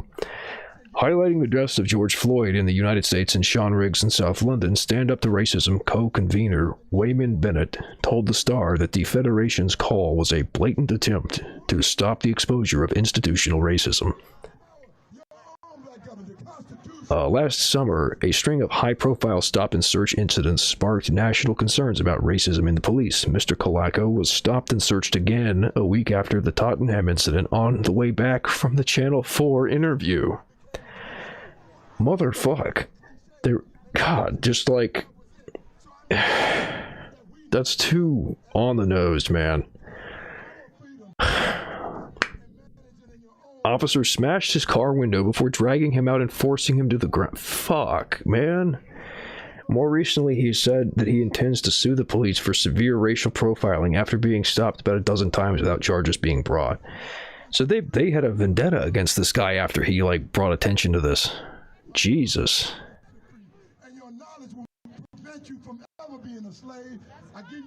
And those are UK cops who are generally not as over the top. Wow. But yeah, that's the kind of mentality that they've got. You're going to expose us, we got to shut you down. We got to harass you and threaten you and terrorize you. They're a gang, so exactly. They're a gang that's sanctioned by the state and upon which the economy and the political system depend. They need the gang to uphold their power and the law. That's a grim story. But at least people are resisting it. Raqqa People's Municipality starts restoring the city square. Raqqa People's Municipality continues its efforts to rebuild the city within its possibilities since the day it was founded. Every part of the city whose infrastructure was destroyed when ISIS was installed there after proclaiming it the caliphate's capital is being rebuilt again. The city square, which represents the beating heart of Raqqa, is now being restorated? I think it just means restored.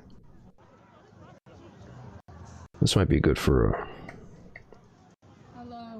That's a quick read. It doesn't say what the photo is of. Raqqa's People's Municipality continues its efforts to rebuild the city within its possibilities since this is like auto-translated or something, I think.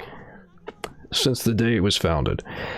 Every part of the city whose infrastructure was destroyed when ISIS... Yeah, I have read that. Providing information on the restoration... Salah El Nassim, one of the engineers of the Raqqa People's Municipality Development and Planning Bureau, told ANHA News Agency, the restoration project of the city square is one of the most important projects of the People's Municipality. We expect that after the work to be done here and at the El Naim Junction, which is one of the busiest crossroads of the city, the square will regain its old beauty and people could return again to fill it. Referring to the cost of the project, El Nassim stated the project cost around $50,000. Not sure which, maybe US dollars. I don't. Might be a local currency and it just translated to dollars. Nassim added that the project will take 90 days to complete. So ISIS got kicked out of their capital and people are moving on. So. Oi, oi, stop filming me. Yeah. You have a license for that phone camera? And walk to the fence, put down a candle. Opposition parties devised objectives for the election in Chile. This was decided by representatives of the parties and election candidates at a meeting on Monday, in which the left-wing and center forces decided to defeat the right to replace the neoliberal model and establish a government for the majority, in line with the change towards a new constitution as a central objective. Well, that sounds not too bad. I'll read through the rest of the headlines before I open any more stories, though. Brazil. The poor face high food inflation with less public aid. The pandemic-induced economic crisis could worsen as President Jair Bolsonaro's administration will reduce the amount of emergency aid amid an upward trend in food prices. The new round of aid will be delivered in 4 installments of $26 US, and the maximum transfer for single mothers will be $66 US throughout the year.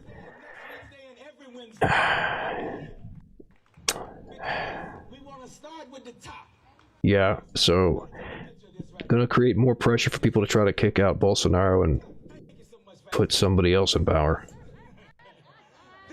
But there were some stories earlier about potentially legal challenges to Bolsonaro, so we'll see if anything develops there, I guess. His attempt at a coup seemed to have failed pretty spectacularly, with the leaders of the military resigning after he fired one of them, so He doesn't seem like he's got a real good grip on control right now. Venezuela government wants to use funds frozen in the U.S. to pay for vaccines. Well, makes sense. Venezuela's government wants funds frozen in the United States to be put toward paying for coronavirus vaccines and will keep working with the opposition to negotiate this payment, the head of the government-controlled legislature said on Tuesday. And they're also getting a whole lot of help from Cuba with the vaccines, which covered yesterday, which is good. Airborne plastic pollution spiraling around the globe, study finds. The researchers said human pollution has led to a global plastic cycle, akin to natural processes such as the carbon cycle, with plastic moving through the atmosphere, oceans, and land. The result is the plastification of the planet, said one scientist. Well, I'm definitely going to read that one. Fuck. The plastification of the planet. A plastic cycle, like the water cycle or the carbon cycle. Ugh. Man. It's gonna take a long time to clean up capitalism's mess. Alright, so here's the Chile story. Opposition parties devise objectives for the election in Chile. How long is this one? Oh, that's not long at all. Santiago, Chile, April 13th. Chilean opposition parties are still seeking to reach an agreement on Tuesday, despite differences to defeat the right-wing candidates in the November presidential election.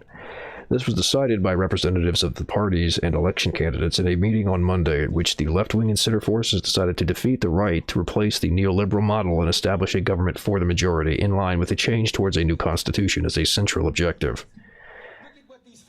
This was the second of several meetings that they are planning to hold to strengthen that much-needed unity for the November presidential election and run for a primary election as broad as possible, from which a single candidate from the opposition bloc will emerge. President and candidate Carlos Maldonado from Partido Radical, Radical Party, who promoted those meetings as it is the spokesman of the group, told the press that common positions will be agreed upon at these meetings. He said this is a great step for the much-needed unity to achieve the changes that Chile needs by devising a common objective despite our legitimate differences, which will always be less than our differences with the right. For his part, a member of the political commission of the Communist Party, Juan Andres Lagos, considered that committing to unanimously supporting the opposition candidate in case there is a runoff in the November election is very important. So, like, meanwhile in Latin America, this is actually, like, more like what you would do if you really have some kind of far-right electoral threat. As opposed to what the United States would tell you, where you just gotta vote for the Democrat, man. Surely suck-thems have more in common with the right. I mean, I guess it depends on what kind of right you're talking about. If you're talking about, like, I don't know. I'm not sure how far right these people are, but, you know, at least that is moving the total, the average political sitting of the country to the left. But yeah, I mean, like, obviously it would be better if they just, you know, the far left swept, but, you know, I think that Latin America has kind of taken slow steps, especially now that it seems that the U.S. empire is pretty fucking bad at doing the coups that they normally do to control everybody there. So, I don't know. I'm not gonna poo-poo too hard about social democrats in Latin America, given the history that's happened there. Kicking out the far right seems like, and this is like not Donald Trump. This is like people who are, you know, more of a legitimate threat. But yeah, I mean, it's all this stuff is like just too complicated. It's too complicated to reduce to like, ooh, they're social democrats. I don't like social democrats. Like, sure, but I mean, if they had somebody who is gonna push them really radical, that'd be great. I would prefer that, but maybe a different time. Venezuela government wants to use funds frozen in the U.S. to pay for vaccines. Caracas, Reuters. Venezuela's government wants funds frozen in the United States to be put toward paying for coronavirus vaccines and will keep working with the opposition to negotiate this payment, the head of the government-controlled legislature said on Tuesday. File photo. People walk on a busy commercial street amid a spike in infections of the coronavirus. God. Amid a spike in infections of the coronavirus disease that has led the government to extend lockdown measures in Caracas, Venezuela, April 6, 2021. Yeah, seeing this amid COVID is pretty disheartening.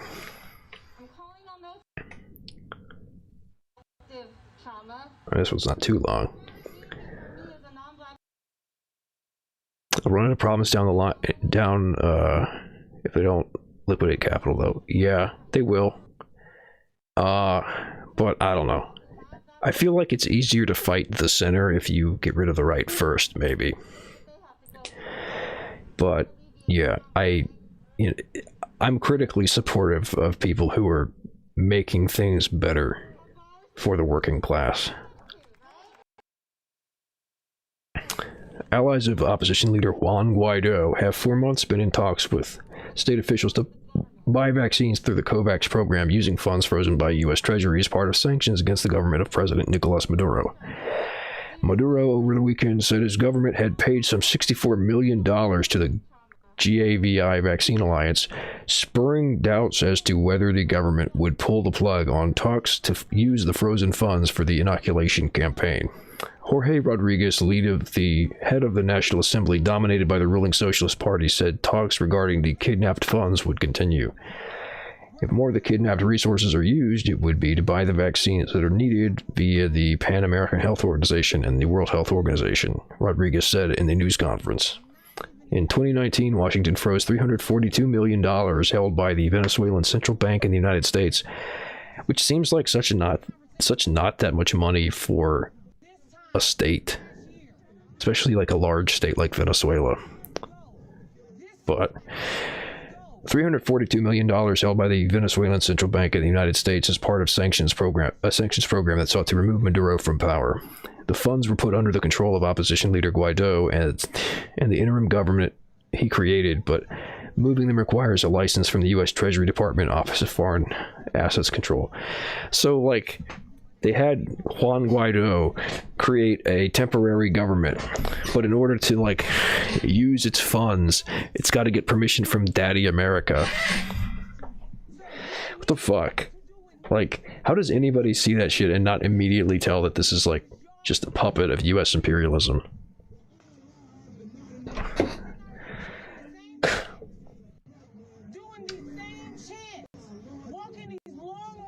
A working group created last year to ensure Venezuela's access to COVAX, which includes health ministry officials as well as advisors to Guaido, will continue seeking to use the OFAC funds for vaccines, Rodriguez said. His comments were the first time a government's official has publicly acknowledged discussions with the Guaido allies, who he describes as kidnappers. Business group Fede Camaras last month presented a plan to acquire vaccines for private sector workers and their families, which was delivered to Rodriguez, who is an influential figure in Maduro's government. Rodriguez said the plan presented by Fede Camaras is not dead. Venezuela has received 750,000 doses of vaccines supplied by the allied countries such as Russia and China, which authorities say have been given to health personnel. We don't need to look at the COVID-19 tracker. It has reported 175,812 coronavirus cases, 1,785 deaths. The medical experts say the figure is likely higher due to limited testing. Makes sense. Oh, thank you. You said you posted the summaries, Clash. I assume that means, like, you posted them in the threads, but if so, that's awesome. Makes my job easier. Also, everybody thank Clash for all of the all the work he's been putting in with the Chauvin trial. It's been some really intense stuff. That's like It's like a fucking full-time job almost.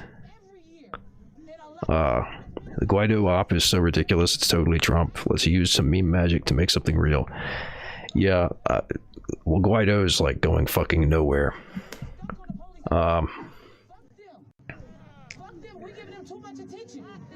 But he's still holding this money hostage, I guess. So there's that. He's being retained as a useful tool of the United States. Airborne plastic pollution spiraling around the globe, study finds. Rising levels of microplastic pollution raise questions about the impact on human health, experts say. Microplastic pollution is now spiraling around the globe according to a study of airborne plastic particles. The researchers said human pollution has led to a global plastic cycle. The summaries are in the USA and the Derek Chauvin trial threads on leftypol.org and Bunkerchan.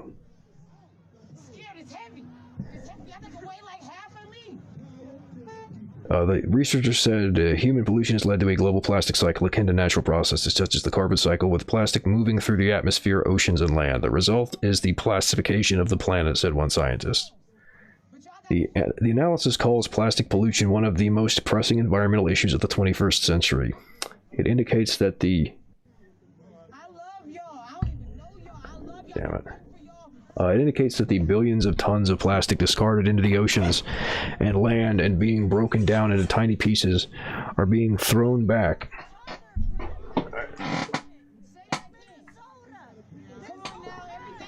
There we go. Gotta fix the lighting a little bit so the green screen works. Being thrown back into the air by road traffic and winds overseas and farmland. Fuck.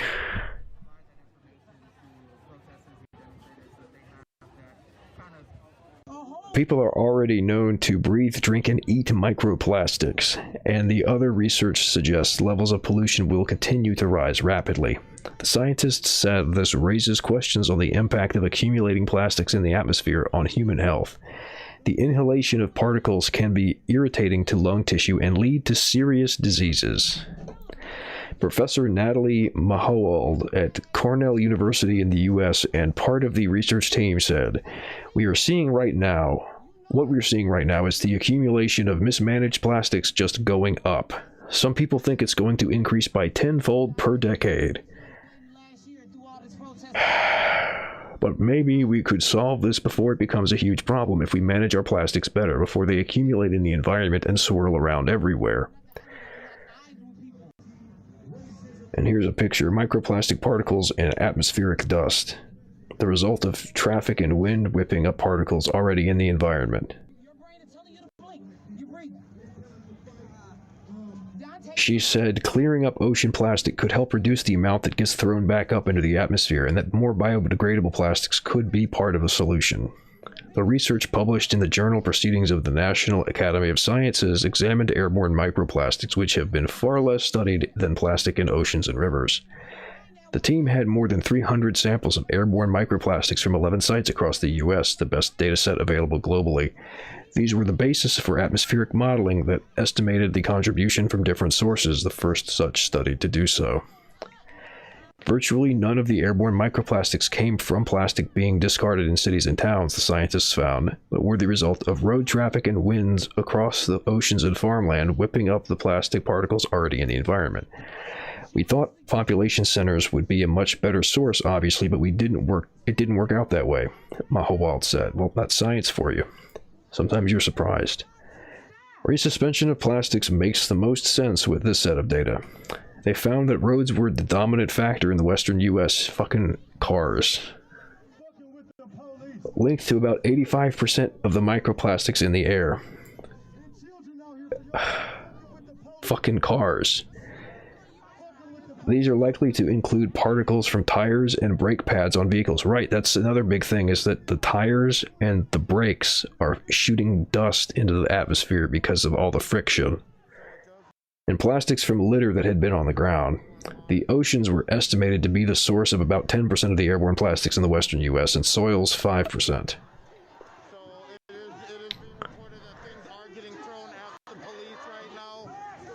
How long till libs try and make Soylent out of these duckers? Yeah, I don't know, man. We do need, like, plastic-eating bacteria or something to clean this shit up. Even if we stop production right now, stuff's still out there and it needs to be cleaned up. The researchers extended their modeling work to a global level, and this suggested that while roads are also likely to be the dominant driver of airborne plastics in Europe, South America, and Australia, plastic particles blown up from the fields may be a much bigger factor in Africa and Asia. The modeling showed that smaller microplastics can remain in the atmosphere for a week, long enough to be blown across continents. It also showed plastic pollution will be falling on Antarctica. Nowhere is safe. Scientists said the lack of observations in many parts of the world mean there were significant uncertainties in their estimates. Their work shows in particular a lack of data on plastics in the air above the oceans. They said work to understand the sources and consequences of microplastics in the atmosphere should be a priority. I got a full-time fucking job. I got 3 of them. Alright, I got that.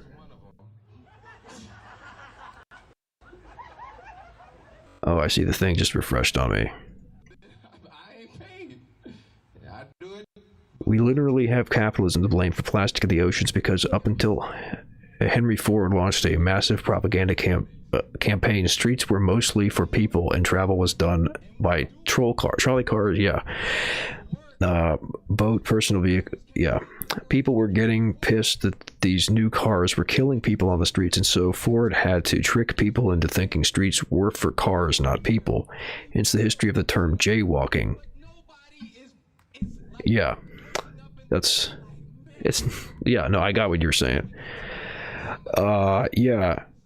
That's like a huge thing. Like, cars are fucking bullshit. Cars are, like, capitalist bullshit.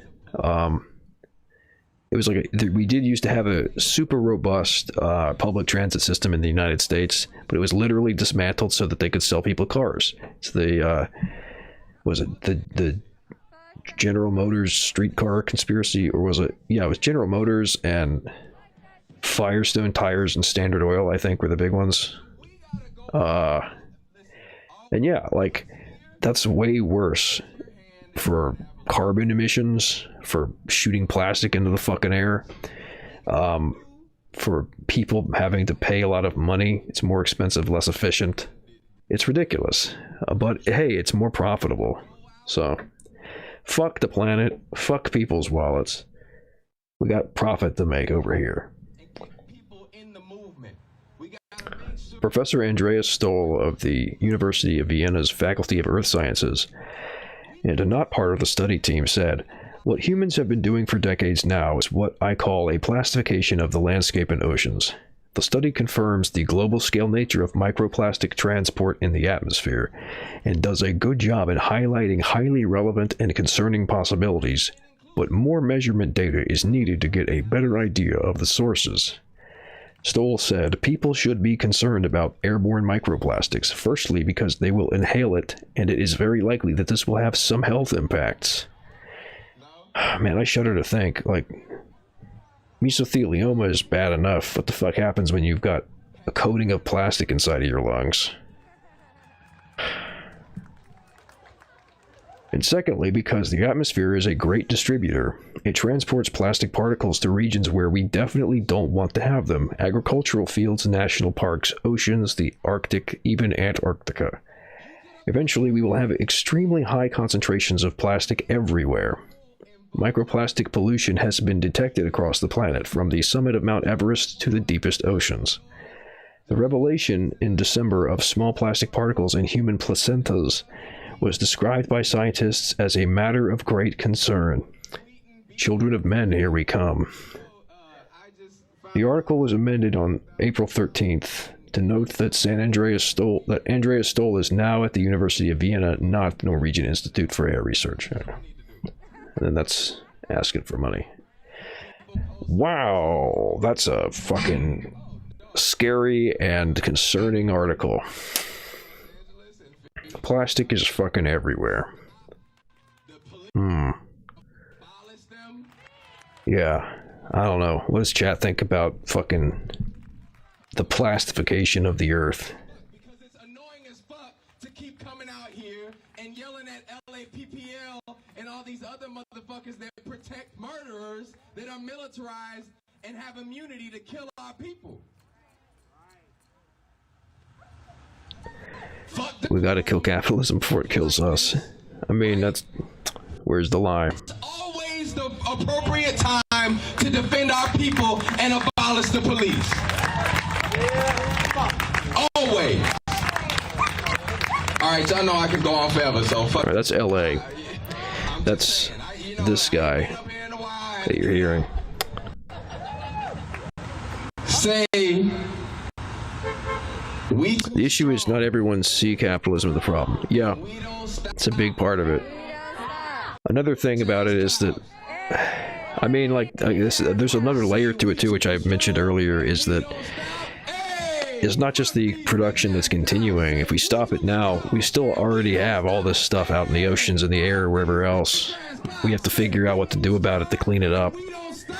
Even if we do manage, however soon we manage to stop it, there's still a huge task of having to clean it up. But that's definitely not something that's going to happen in capitalism. Imagine trying to figure out how to make that a profitable enterprise. We don't need everybody, just 30% of the population. I mean, yeah, it depends, really. It depends on the situation which you're talking about, but nature will clean it up, frankly. Maybe, but I will point out that there were like tens of millions of years of time or something like that between the evolution of cellulose fiber that is part of wood and something that was capable of decomposing cellulose fiber. So for a very long time it just kind of built up in the environment. Something similar might happen with plastic. There are already microbes that can eat plastic and convert them, or some types of plastic at least. So it's definitely possible that we're going to have some filtering ability of it, but depending on how bad it is for health and for the ecosystem, we might want to like step on that and try to get it going faster. Nature will adapt, and with unnatural adaptation comes the unintended consequences, which in turn affect us in unforeseen ways. True. Colony collapse disorder in honeybees. Yep. And if you don't know about this, bees are a heavily industrialized enterprise now. Commercial farming that requires bees for pollination has like trucks full of beehives and like those bee boxes that they like ship the bees around the country to pollinate fields in different locations, which is like not really good for the bees and seems to be unsustainable potentially. But there's like the colony collapse is a separate issue from that. But yeah, there's lots of problems there. Yeah, without bees pollinating or agricultural production, it's in jeopardy. A little worse than in jeopardy, but yeah, it's bad. It's bad. It's not going to matter because living standards are going down regardless. That has been locked in for political reasons. Yeah, I mean, that's likely. It's likely that living standards are going to drop a lot. I mean, as long as we can bring it down to neutral levels, but it's probably already too late. I don't know. We don't know yet the effects of a whole lot of plastic. It could be not too bad, really. At least in terms of, like, human health. We do know that plastics in the oceans kill wildlife, but not necessarily enough to be, like, the most pressing concern. Carbon in the atmosphere is probably a bigger one, still. Yeah, generally. I mean, that's part of figuring the whole thing out. Is like, what's the most pressing issue with regard to the ecosystem, the biosphere? Yeah, generally, yeah. Yeah, I feel like it wouldn't probably be that hard to, like, actually sequester carbon and reduce global warming if you actually had the political system in place to do it. It's just the currently there's no machinery in the world that would be able to do that. Everything's being run for profit, and nobody is able to exercise that kind of power, so... Yeah, I agree we need a planned economy. Exactly how you structure the plan is the question. And how you get there is the most pressing question. Yeah, there are carbon capture devices that exist. It's called plants.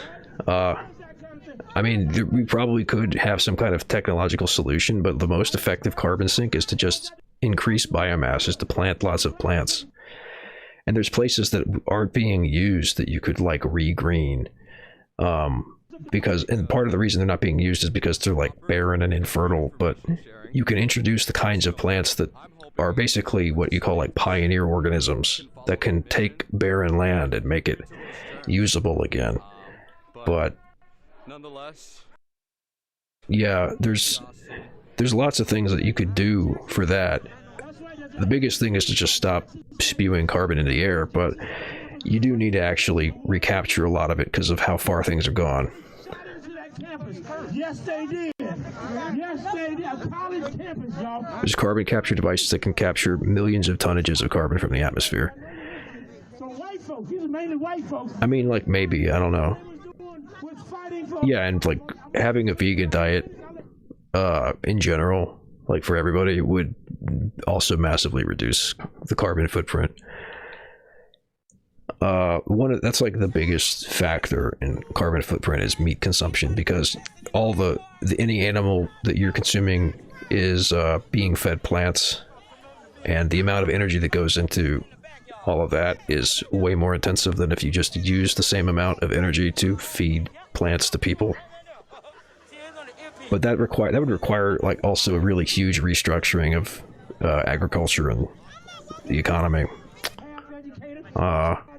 It's like something that's not really viable without a revolutionary change.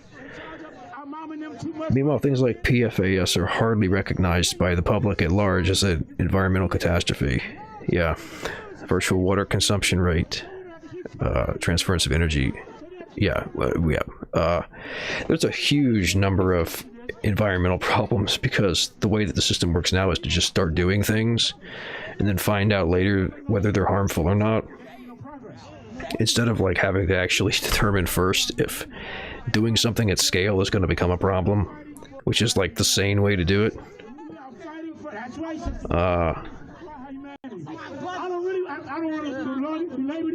Yeah, meat versus produce energy conversion. Yeah, that's what I was talking about. Something like 10,000 liters of water on average to produce one bacon cheeseburger. Yeah. It's like 1 or 2 orders of magnitude more energy intensive to produce meat, because the meat comes from an animal, and the animal has to live up to a certain point and continuously be eating that whole time. And all the stuff that you're feeding to the animal could be fed directly to people, so it is vastly less efficient. Most plants are grown for meat. Yeah, right. Yeah. You're right, though. We need a planned economy to actually make that feasible. Yeah. I mean, veganism is not going to be widely adopted as a social movement.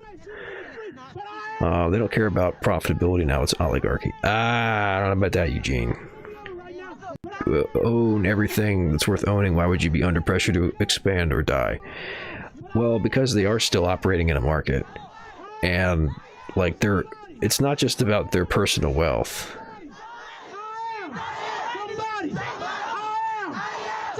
I wouldn't be too sure about veganism being adopted as a social movement. Boomers are tending to lean more green. I mean, boomers are also getting old. I don't know if that's where to look if you want to find, like, social trends, but I mean, they're not going to be around that much longer. Capitalists do not see things outside their short-term profit motives. Yeah, and it's not even, like, don't think about it as the capitalists as being people, which is, like, I'm not trying to dehumanize capitalists, not that that's a problem, but I'm not saying this, like, that you need to think of capitalists as not being people, in the sense that they're actors within a system, they're players in a game, and there are rules that they have to follow in order to win the game. So they're going to behave the way that capitalism dictates. So don't think of them as like a person making a rational decision in that context. Think of them as like part of the machine. They have the brain and the will or whatever of a person, but it's being subjugated to the dictates of capitalism. Because in order to succeed in business, they have to do what maximizes profit.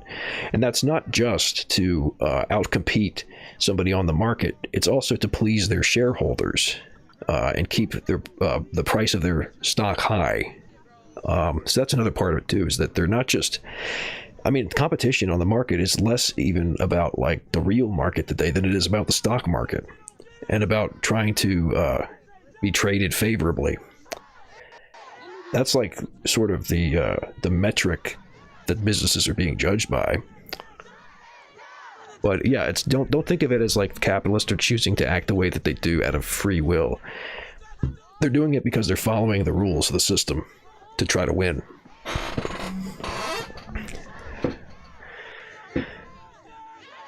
Okay, I see what you're saying. The younger people are leaning green, but to me, at least, the boomers, seeing the light is an important milestone. I could see that argument. That makes sense. Their personal motives become merely epiphenomenal when viewed with a widened scope. Basically, yeah. And that's the thing, is it's like think of it like in evolutionary terms. The species that is doing what is fit for its environmental context is going to survive, and if a species isn't fit to its environment, it goes extinct. Same kind of principle operates in markets with businesses. If you're doing what's going to be profitable, you'll survive, and if you don't, you'll go extinct. So it might seem to the capitalists that they're making a rational decision of their own free will, but the fact that that decision is successful or unsuccessful is determined by the market. And it's not just a coincidence that all of the capitalists who become the most wealthy and successful and have the biggest companies are all doing kind of similar things and being like greedy. It's a product of the system selecting the greedy people for success because the greed does what the system wants. You ain't nowhere near here. Go on in there, Travis, putting kids to sleep. I ain't comfortable either. Right. If they don't do these things, they won't have a job or company for very long. They've been saying the sky is falling shit since the late 60s. They couldn't decide whether they wanted to use warming or cool. Oh, come on, Eugene. Don't post that global warming denial stuff. Don't post cringe. That's all I'm saying, because I got my license, okay? What is this? Gibbons posted something. Oh yeah, here's an infographic showing the use of water for different things. Virtual water inside products. 1 drop is equivalent to 50 liters of virtual water, which is like water involved in production. The virtual water content of a product, a commodity, good, or service, is the volume of fresh water used to produce the product, measured at the place where the product was actually produced. It refers to the sum of the water use in the various steps of production chain. 320 liters of water were used to produce the pages this poster. I can't read what format the poster is. What the poster is printed on. Assuming 160 grams per milliliter cubed paper, or per milliliter squared, maybe? I can't read that small text. It's too small. And that the paper is produced from wood. Alright, so I'm not gonna read the source data and all that stuff. It's too small anyway, but let's zoom out real quick. So, corn. Liters of water for 1 corn cob is 500 grams. Wheat. 500 grams for a pound of wheat. 1,700 liters for a package, 500 grams of rice, half a kilogram.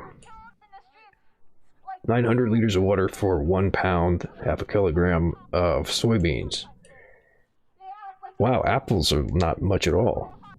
70 liters for a single apple. I mean, that's still a lot, but comparatively. 50 liters of water for a single orange. Wow, 2,500 liters of water for 1 small, 1 kilogram coconut. That's pretty,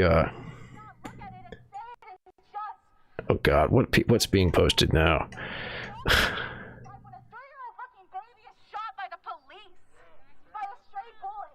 Somebody's posted something people are responding to. People tend to form. Society we have now selects predator. Well, that's, yeah, the society we have now selects predators for far more reasons than the market incentive. I don't know about that.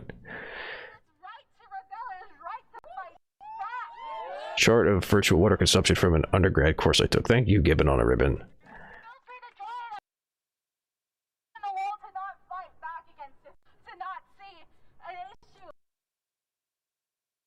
Oh, Eugene's a proud meat eater, that's why. Okay. What, like, going to the store and picking up some meat to eat is not a difficult task. I don't know why that's would make you proud.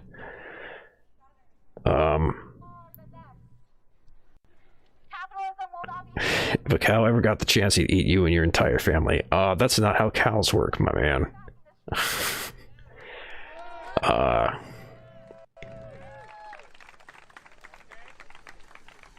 Yeah, it's okay. It's still good information given on a ribbon. Yeah, all right.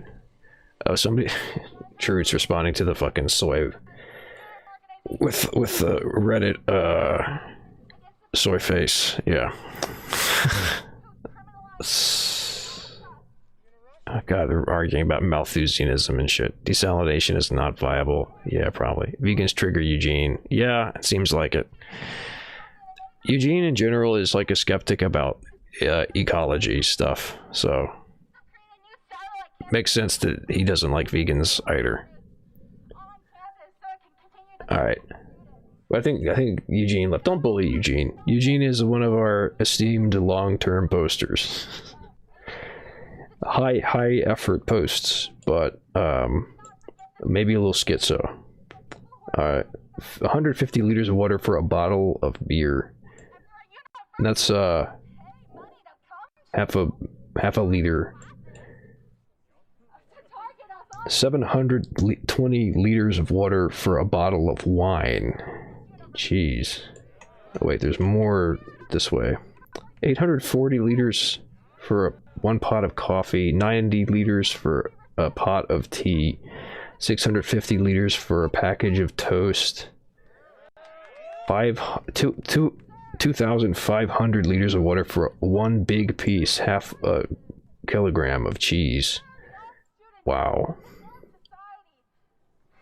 Although I guess because of like how much milk you can get out of a cow over its life, I would have thought maybe that would have been higher, but still a lot. 1,000 liters of water for a liter of milk. Here we go. Here's the real big ones. 4,500 liters of water for a 300-gram steak of beef. 1,200 for a steak of goat meat, 300 grams. 1,440 liters of water for a steak of pork, 300 grams. 1,830 for sheep meat steak, 300 grams. 1,170 for breast fillet, 300 grams of chicken. 200 liters of water for an egg. So yeah, I want to see the one for a bacon cheeseburger though. I think 10,000 seems about right given the numbers I saw there. Well, beer is made out of plants. Beer is not made out of like, I mean, I guess mead is made of honey, so that's an animal product, but like, yeah, for the most part, alcohol is produced with plants, so not going to be as intensive as animal products. Everybody has bad takes sometimes. Don't hate on somebody for having bad takes. We should normalize having bad takes, and people should feel free to post their bad takes and post their cringe, because that's how you get better. When you post a bad take, you shouldn't have everybody bully you for it. People should say like, this is a bad take and here's why. And then you could be like, oh, I see, I posted cringe. Next time I'll do better. Instead of this thing where it's like, ha ha, ha ha, you posted cringe, your reputation's ruined. Everybody's got to be like striving to look perfect on social media because we've got this competition paradigm. We should have a paradigm instead where we're trying to lift each other up and say like, hey, you posted cringe, but I see how you could do better. I see how you could be a better poster. It's annoying if you don't take social feedback. That's a social problem too. People are socialized to be very averse to criticism. For the reason, basically because that whole system exists where people are afraid of being dunked on and having like the problem found out with them. I just hear anti-vegan arguments so much. Leftypol hates vegans. I mean, yeah, Leftypol has a lot of people who get butthurt about vegans. But I think that a big part of that is just because there's so much, like, I don't know, like, liberal veganism or something, where, like, people are just moralizing constantly about it, and it makes it a lot harder to communicate any effective point that way. Anti-veganism is idpol. There's forms of veganism that are also idpol too. Like, if you don't actually give a shit about like the systems that are involved, and it's just all you think about is it's like poor animals, and it's not like that doesn't matter, but if it's like that's all you understand about it, you're not going to be able to get very far. Like, if you conceive of agriculture as like this holocaust against animals, which is how lots of vegans describe it, like, I can understand why it would be so upsetting and why you get so strident about it. But, like, that's a totally ineffective strategy if you're actually trying to have political change happen. It ain't broke. I'm trying to give y'all some entertainment, but you know what? Vegan consumerism plus capitalism with a human face. Exactly. Yeah. And consumerism is not going to fix anything. Like, you might get fewer people eating meat or animal products, but it's not going to be a big effect. Also, here's something that is a hot take that I've seen people get like reposted a whole bunch, and maybe people will meme me for saying this, but like there is a difference between like consumerist veganism and like political veganism. Like, you can be a vegan in a political sense and saying like, yeah, we need to like change the way that the system works and restructure things, versus let me recopy that link. Yeah, there we go. All right. Shit, I lost my train of thought. We need to, there's political veganism where it says like we need to rethink the way the system works and restructure it. And then there's like more, I guess, like idpol veganism, where it's just like, I care so much about the animals and it doesn't have any like material basis or whatever. Or no, consumerist veganism was what I was contrasting it with. Consumerist veganism is just like, I'm individually gonna change the way I live, and that's gonna make me a better moral person, where it's not going to really change anything at a macro level. But yeah, it's lifestyleism, exactly. That doesn't really get you anywhere. But you can like be a political vegan, but be like, this is the thing that's the hot take that people get dragged for saying before. You could be like politically vegan, but still eat like animal products or even meat.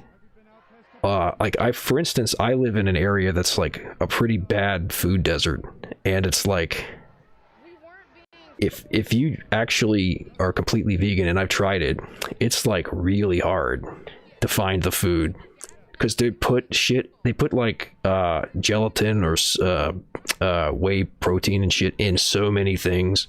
You basically just have to eat produce, and it's hard to find sources of like a large amount of calories or protein or various micronutrients, so it can be tough. So like the lifestyle shit is also largely impractical in lots of cases. I would be happy to hear more tips and tricks. I try to restrict my diet to be as plant-based as I can, but beans, legumes, what have you, yeah. I don't live in like a real cheap area, and in fact more recently they've gotten better about stocking stuff like tofu and stuff, but it used to be that you couldn't find good sources of things like that. I mean, like even beans would be hard to find that had like actually good nutrition to them.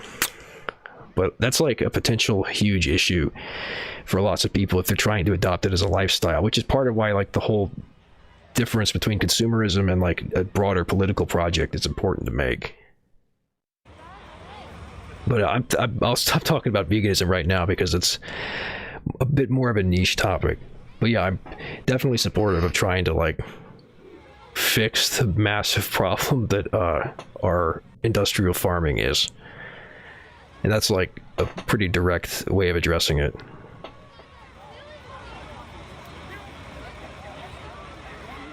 Yeah, I think that having like restructuring the economy is like a hard prerequisite to having like a vegan diet adopted in any, or even like a quasi-vegan diet at like any kind of serious scale.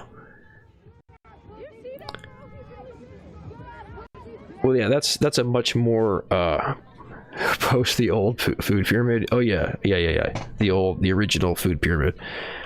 I bet if I search it, I'll get the new shit first.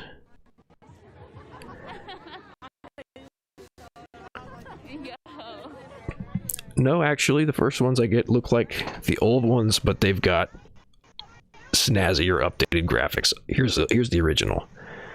I remember seeing this on every single food product. Yeah, here's the original. So, the foundation of the food pyramid, the original one is bread, cereal, rice, pasta, which is like pure starch. Very little nutritional content, if any. And they advise you to eat 6 to 11 servings per day. This is why the United States is obese. But yeah, like, this part's not as bad. Like, fruits and vegetables are like definitely a good thing to have at the bottom. You honestly, if you just like cut this off, probably wouldn't be too bad. But the real trick is to switch the grains and the oils, because oils are actually much healthier for you. They metabolize more slowly. They make you feel more full. Yeah, I remember this. They used to have this on every food product, everything you get in the store. Yeah, I don't remember when they stopped putting this on stuff. That would be, I don't know. That's hard to pin down. And yeah, actually, another thing about oils, all of this stuff in the bottom, this is like starches and shit. Your body doesn't need that to function. It's useful for like additional calories if you want to, you know, and having this was like in the context of a heavily industrialized country where a lot of people were doing heavy manual labor. So this is actually kind of useful to have lots of calories in your system to do stuff like that. But you don't need this unless you just need calories. Your body can produce energy without this stuff, but fats and oils you actually need. There are things in those that your body cannot produce, and with this like low fat craze, they've removed so much fat from things now that people are just not getting. It's like I don't know if there's any I'm not aware of like some of the specifics of this, but yeah, like it's really bad for your nutrition. And if you have none of the fats, which fill you up and metabolize slowly, and you're instead eating all of this that just gets absorbed into your body immediately, you're more hungry all the time, which means you're going to eat more, you're going to gain more weight, and you're going to buy more food, which great for profit, because your body can metabolize starches so quickly. When you metabolize it, what happens is you digest the food. Anything that can be used for energy goes into your bloodstream as blood sugar. And then if you have more in your blood than you need, that gets stored as fat. So stuff that you burn fast is getting dumped into your blood and then put into your fat stores. But something that takes a long time to digest, it doesn't just get dumped into your fat stores. And you feel full as you're digesting the stuff. So yeah. Get some like olive oil or something. Put that on salads. That's really good shit for you.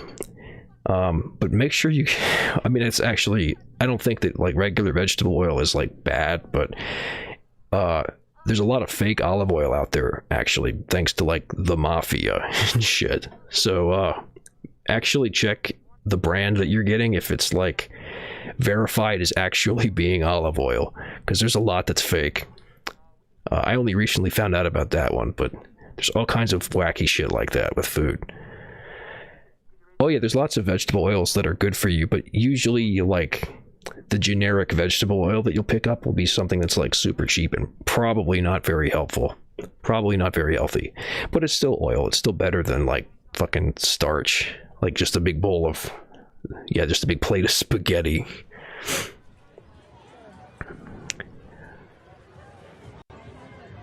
Olive oil and salad with lots of veggies. Yep. I mean, I ate a head of broccoli before I started streaming. That stuff is just packed full of nutrients. People really neglect these two. And apparently an apple is like one of the easiest things is Italian food aside of. An apple is apparently one of the easiest things to produce in terms of how much water it takes. Did that list didn't have almonds on it, did it? Because almonds are supposed to be super intensive.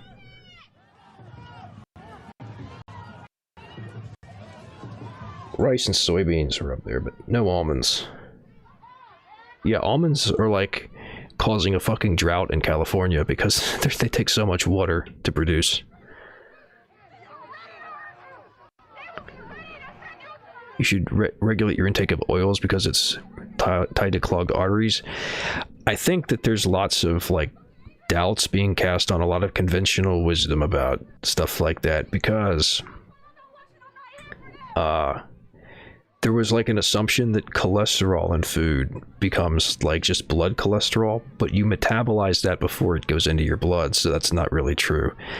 And there's also like lots of stuff about whether like anything coming from like the scientific community regarding food you should be real careful about because a lot of it's funded by agribusiness. So there's been like a lot of stuff recently about like fat's not as bad as people think it is, and fat includes by the way, oils. It's a super category that includes like solid and liquid fats. But yeah, fat's been really demonized, partly because people think like fat equals fat, like dietary fat becomes like bodily fat, which isn't really true. But like this is a really big, complicated topic. The short version is telling people to eat 6 to 11 servings of like starch. This is why the United States is obese. All right.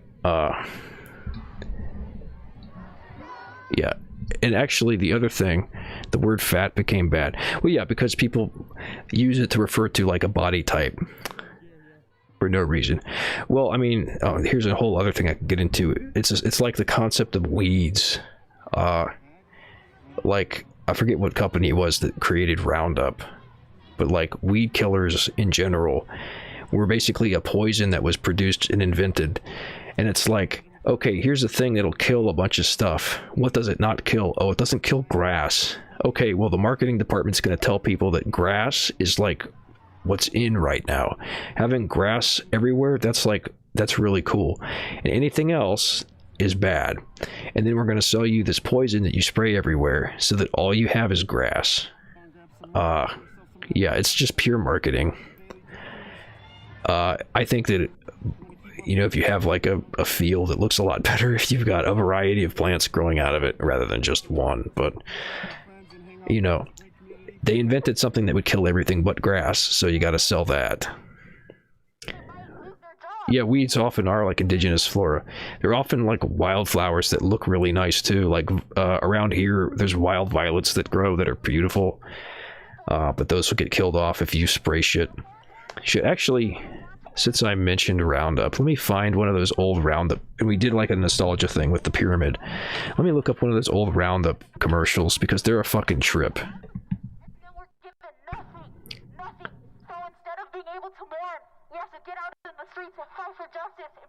Is this a real one or is this a parody? I can't tell. Alright, so yeah, here's a Monsanto Roundup commercial, 1996. There we go. Christopher Taylor. Justice for Mike Ramos. Weeding again, eh, Bob? Huh? Why not do it once, do it right? Why's your head in the ground? I'm gonna watch Roundup kill these roots. Hey, this is Spike's area. Bob, Roundup can be used where kids and pets will play and breaks down into natural materials. Holy fuck. I haven't seen this one. I didn't know that they said that. That's... Roundup kill these roots. Hey, this is Spike's area. Bob, Roundup can be used where kids and pets will play and breaks down into natural materials. Since Roundup kills the root, what's not coming back, Bob? The weed? You betcha, Bob. Come on down and take a peek. Can I square one? Sure, Bob. What the fuck? They really said that shit. They really said that it's not harmful to kids and pets. That shit causes fucking cancer, dude. Alright, I think this might be... The actual... Okay, no, here we go. This is just, like, ridiculous. This is one of the ones that they did.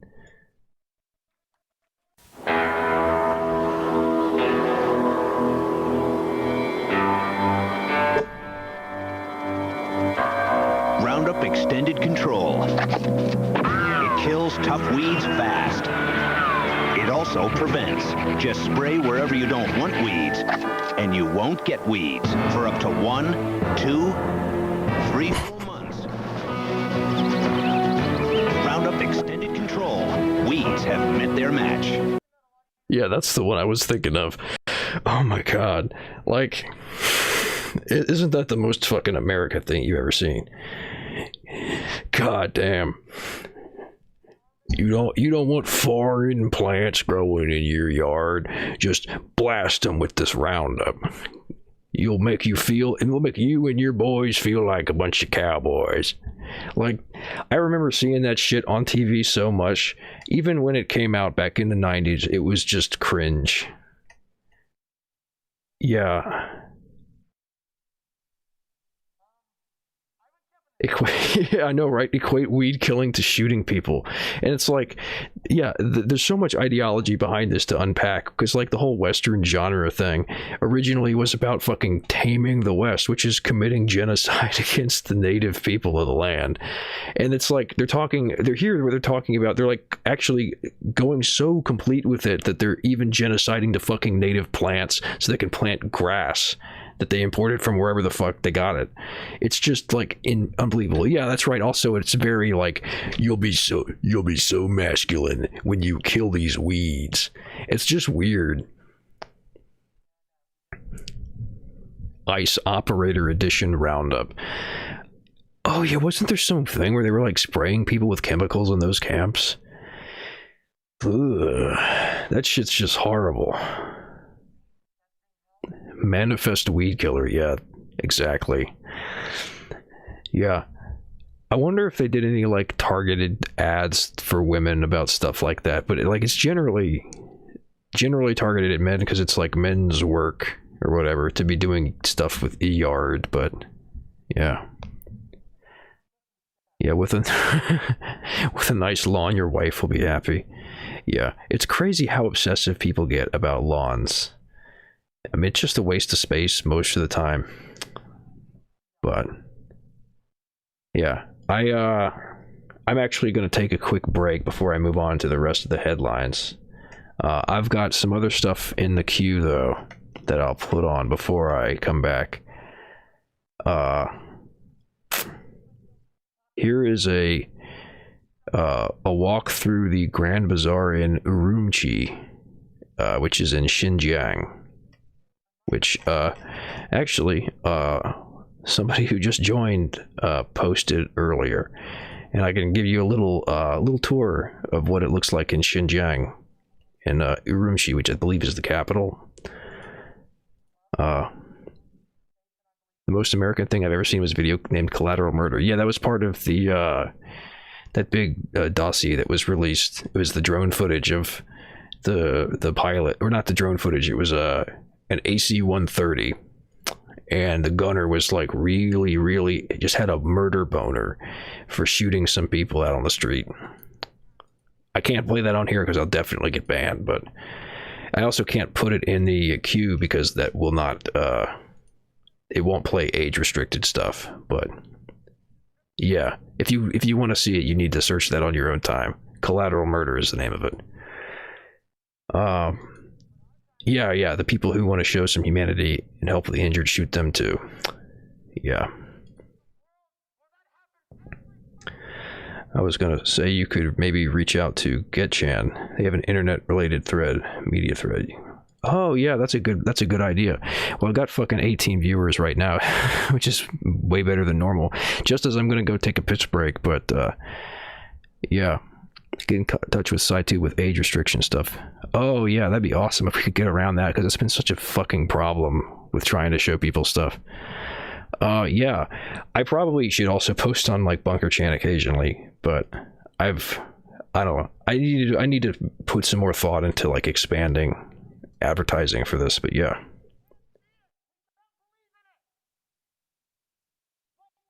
That's a good point. They have a internet related media thread. Yeah, so sounds cool. But yeah, I'm gonna go ahead and queue up that Urumqi walk video at 7.5 minutes. I'll be back probably before that's over. But let me set up my countdown timer so that's not the right one. Yeah, let me set my countdown timer for wink. All right. Let me see. I'll be back in just a few minutes, probably before the count. Where the fuck is it? I had to scroll up. There it is. I'll be back before the counter's done, but here we go.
A lot of people have to go Oh shit. far away to be able Got to open that back up. to have that American dream. They have always been. Alright, so while we're still on this, And their families, a lot of people with these families, a lot of them have I'll keep playing what's going on in Xinjiang for the couple of viewers on Twitch and the one on YouTube before I pull it back to me on SciTube. This is just a video of walking around in Xinjiang, showing people what it's like over there. I'll draw attention to the massive like sidewalks, walking space for people. The city is designed around people walking through it, not driving through it.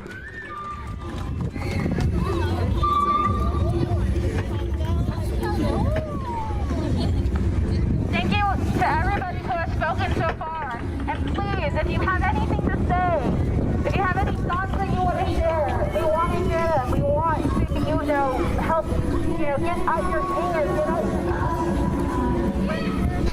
Let me move so I'm not in the way. Okay, babes, let's go. Too naughty.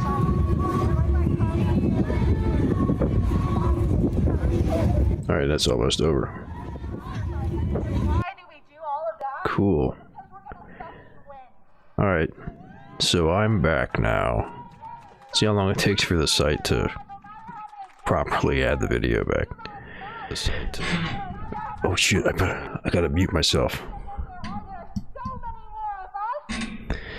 Yeah, the US has like a huge problem. I said this on stream earlier for the couple people I was talking to before I got back on SciTube. But yeah, the US has a really serious issue with like having the space for foot traffic, because so much has been made like around cars. Oftentimes there's barely any room to walk. A lot of European cities have large walkways compared to the US because they're older, and the design of the city is prior to the advent of the automobile as the general popular form of transportation. So they didn't have lots of space between buildings for cars to drive yet. Alright, see you, Truth. Remember, if you want to come on, you can just ping me in the Matrix chat, since you've been invited to the chat room.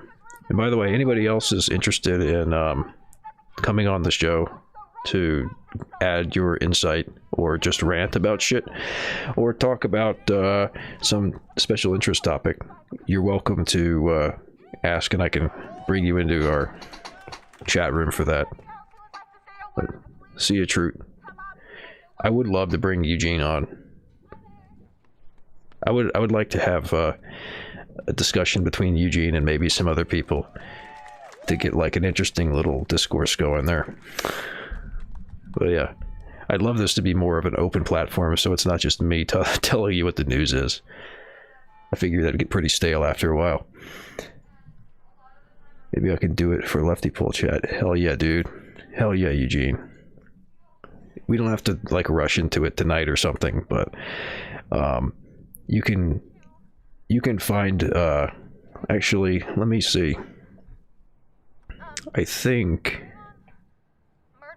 well, if you tell me like if you can like DM me your Matrix identification code or whatever it is, and I can invite you to the green room and we can discuss like when you could come on.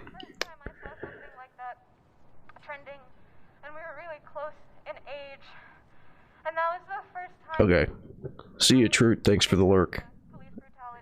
And by the way, I set up the timeout on this SciTube channel so that it never times out, which seems to be optimal for boosting the views.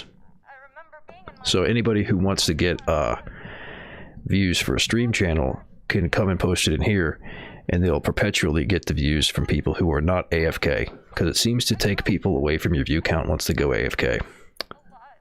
The Matrix chat, let us know the schedule beforehand. My schedule is published, so if you scroll down from this chat window, actually I will just show you, whoops, that's not the right thing. There we go. Here we go. If I just, you just scroll down. I can find the right fucking thing to click to drag the window. There we go. You just scroll down on, come on. There we go. Yeah, I will definitely post that, but this is also worth pointing out just in general. So here I've published the stream schedules for everybody below the chat window. I actually have published mine, but anybody else who streams can do it too. Twitch has a schedule feature, but I will update that if I have anything planned, like guests or something, and I'll post in the, well, I don't know, the eCeleb thread, what is it, the YouTube thread now? Or the SciTube or something, when I'm going to have Eugene on if I do. Definitely let people know about that. I feel like lots of people would want to see it. So yeah. So it looks like right now there's not too much going on yet in Brooklyn Center. Let me actually swap over to...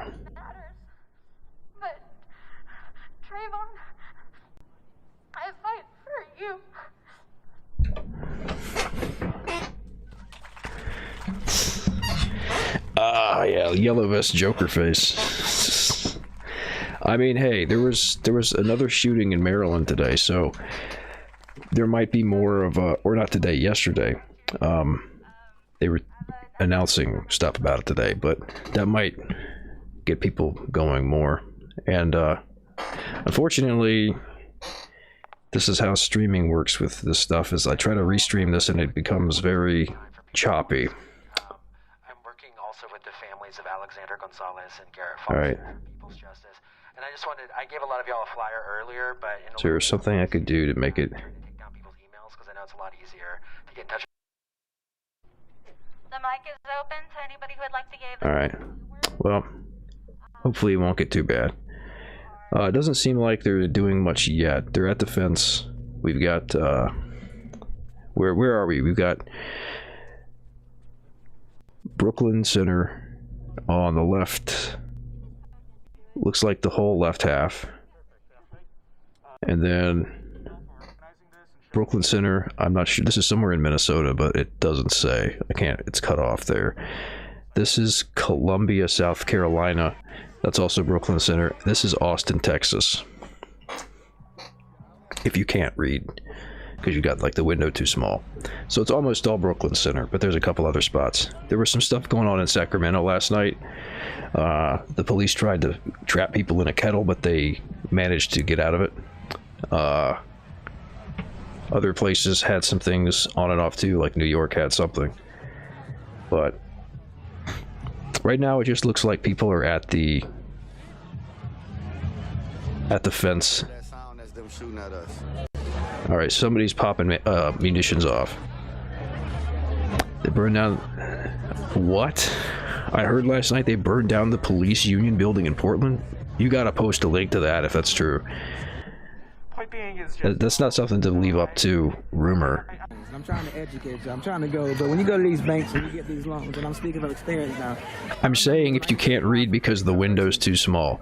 I have like my I'm looking at a preview over here of the stream to make sure that it's running correctly, and it's too small for me to read. I'm not saying if people can't read. I'm sure anybody here can read. And my credit was jacked up for a long time. Yeah, if you give a source on the police union building being burned down, post it, because that's big news. That's Portland. 3, 4, 5, 6 times more than what the loan is itself. You borrowing $3,000 and paying back 8. I know. I'm trying not to piss people off. I'm trying not to piss people off, butthole. A white man pushing a black kid on the ground and threatening to kill. Oh, it wasn't burned down, but it's set on fire. Please post the source. Like you can't just bait with this stuff. I'm gonna go look for a source. If you don't post one, I'm gonna find it. Otherwise, it's bullshit. Make the mistake and think that this is about an isolated incident. This is about us being empowered to take responsibility and ownership. Oh, I see. Yeah. Yahoo News. and all that other Looks like it did happen. stuff. All lives Portland police. Oh wait, I got shit. Black Lives Matter. Period. All right. Portland Police Union Building set alight during during protests over Dante Wright death. I found it. All right. Also a reminder that, because maybe they won't say this, but the cop who shot Dante Wright was the president of the police union. In fuck, was it just for? I don't know if that police union covered Hennepin County, if it was just for Brooklyn Center. But yeah, I think this might be a direct response to that. It's a pretty. Oh, here we go. They have a video of it. How do I maximize the video? Oh, it's up here. Okay.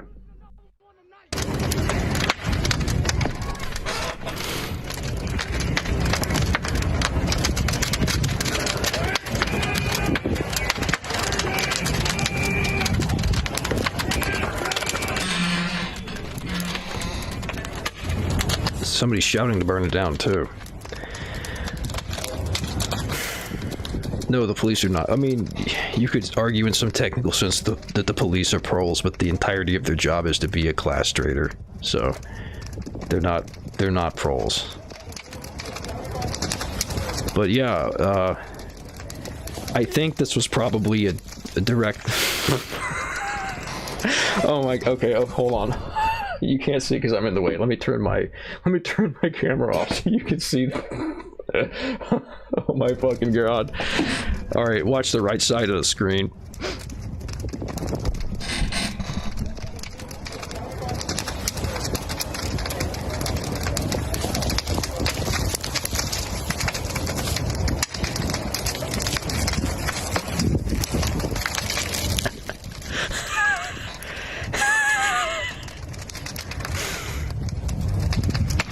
Dude, it's not gonna work, man. The fire's a little too big for that. This is like Looney Tunes shit. Hey guys, can you please step back? We have fire folks coming in. They have to be told to leave. Who the fuck who's doing that? Some fucking bootlickers or some shit being like, oh, I gotta do what I can for my country to save the fucking, oh my, it's not even like the actual police precinct, it's the fucking union building, dude. Who the fuck's doing that? Is that a guillotine? Oh yeah, that looks like somebody, yeah, it looks like somebody built a guillotine over here. There's like the steps leading up to it, and then it looks like the blade with the two... Shit, that looks like somebody brought a guillotine to the fucking police union building. Let me rewind it a little bit. Yeah, you can see it more clearly here. That's a guillotine. Wow. Hey guys, can you please step back? We have fire folks coming in. Thank you. If you guys can stay back on that sidewalk. This is like the even more goofy version of the please disperse thing.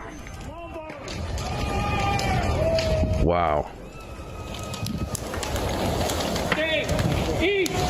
Okay, so they also spray painted ACAB and... What does that say? I can't. That's hard to read because of the compression of the video. Dante Wright, okay. They spray painted it. I feel like maybe you shouldn't tag the building with the guy's name. But, yeah.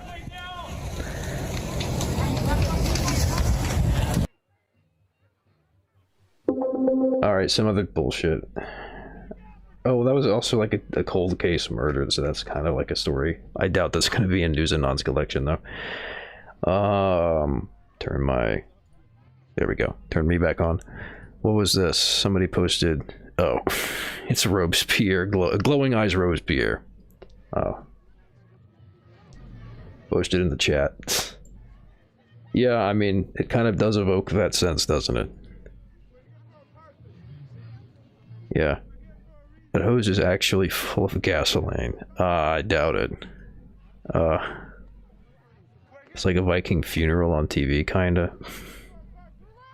Yeah. So that's a big escalation, and it's only, God, it was Sunday that Dante Wright was shot. And yesterday there was the, forgot his name, the kid shot in Maryland. Let me look it up real quick, because we should remember his name too. It takes him like 5 paragraphs to get to the kid's name. Peyton Ham. Peyton Ham was the kid who was shot in Maryland yesterday. That just keeps happening. So yeah, I wouldn't be surprised if this gets a little bit more intense tonight. I don't know if they're going to show anything in Portland. I guess they missed that at the happenings last night. I guess nobody was really paying attention to the police union building, which is probably to the benefit of anybody who torched it, that they're not going to be on a stream and get caught. Cops really shooting people during George Floyd trials. Yeah.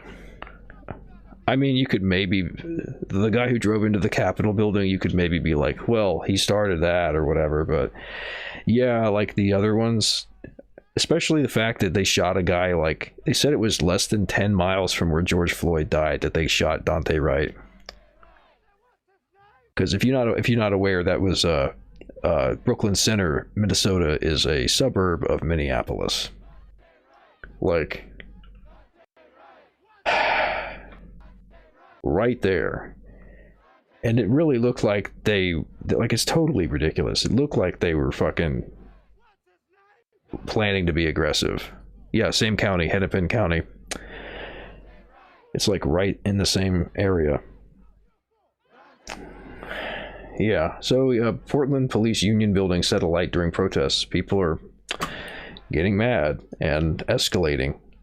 But this is Portland, Oregon that they were doing this. So I guess they did it in solidarity from across the country, almost.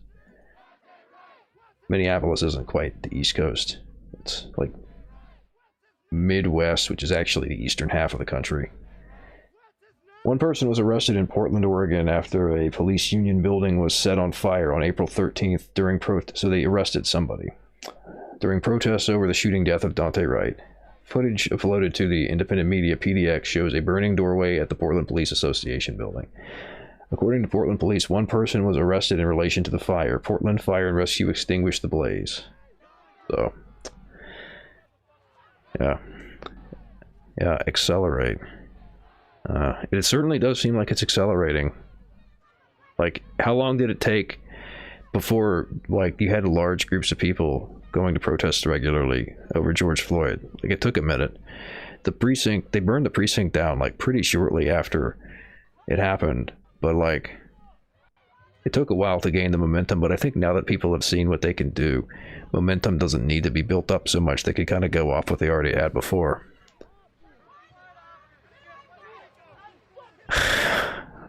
Poo-poo is saying that the cops are our guys because they're accelerating. I don't know about that. That's a fucking edgy take right there. But yeah, they certainly can't just keep a fucking handle on it. Somebody, I forget who it was, somebody was saying at the press conference with Dante Wright's family earlier today, like, how the fuck are the cops not able to control themselves so much? Like, in the middle of this, like, historic trial, they shoot a guy, like, right nearby where Floyd died. It's ridiculous. I haven't seen the National Guard much at all, really. They came in on Monday, I think, but I didn't see them either night.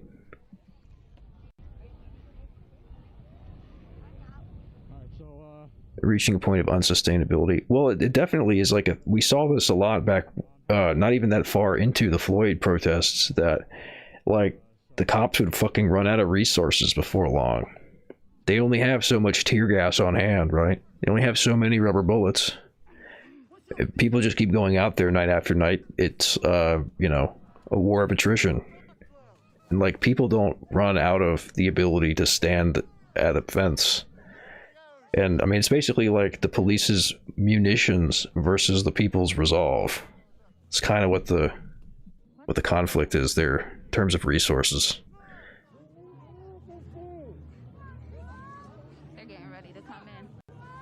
Yeah, well, it's not almost comical. I mean, it's tragic, but it is comical that, like, the cops are so incompetent at just controlling themselves that you have, like, I mean, given the context of this, it's like bad for the police because, like, the cop who killed him was fired, is being charged with manslaughter, possibly going to be charged with murder after, like, you know, the state gets involved like they did with the Floyd case.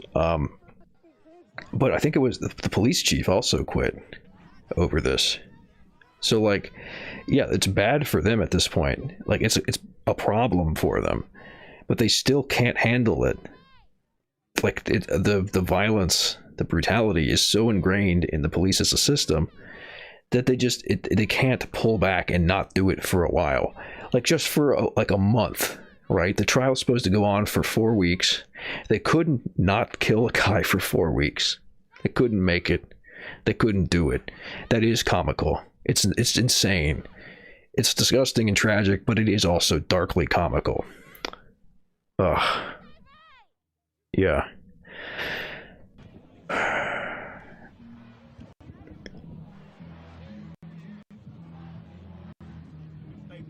You underestimate how much burgers spend on their piece gadgets. Well, that was a thing that they kept reporting, was that you had people at these different police precincts running out of shit. It kept happening because they just weren't prepared for people to come out in any sustained way. But now they might be better suited for it. I would expect that they have more resources now. Night Gang, I don't think yet. Let me turn the volume up real quick. They want to end up locking you up and throwing away the keys type shit. I was here by myself telling these youngins to stop throwing shit at them. The second time, the first one I marched 1333, I backed everybody up and got shot in my leg. This is the same motherfucking leg I got shot in last time. That shit right there, that green shit, that's in my motherfucking leg. Yeah. Like, come on now. And crack my motherfucker. Look at this shit. Wow. That's top left that you're hearing. What is that? That's like a pepper ball, right? They mark you. And according to the law. Tell the world. Hold on. Yeah, you want to finish the story? According to the law. Yeah, the same cop who is charged with it's not second degree murder, it's second degree manslaughter. Also had police protection granted. They barricaded her house. Because they were afraid that people were going to go vigilante, which is probably reasonable to fear. But they said it's illegal. So America, think about that shit. Yeah, the charge is second degree manslaughter currently.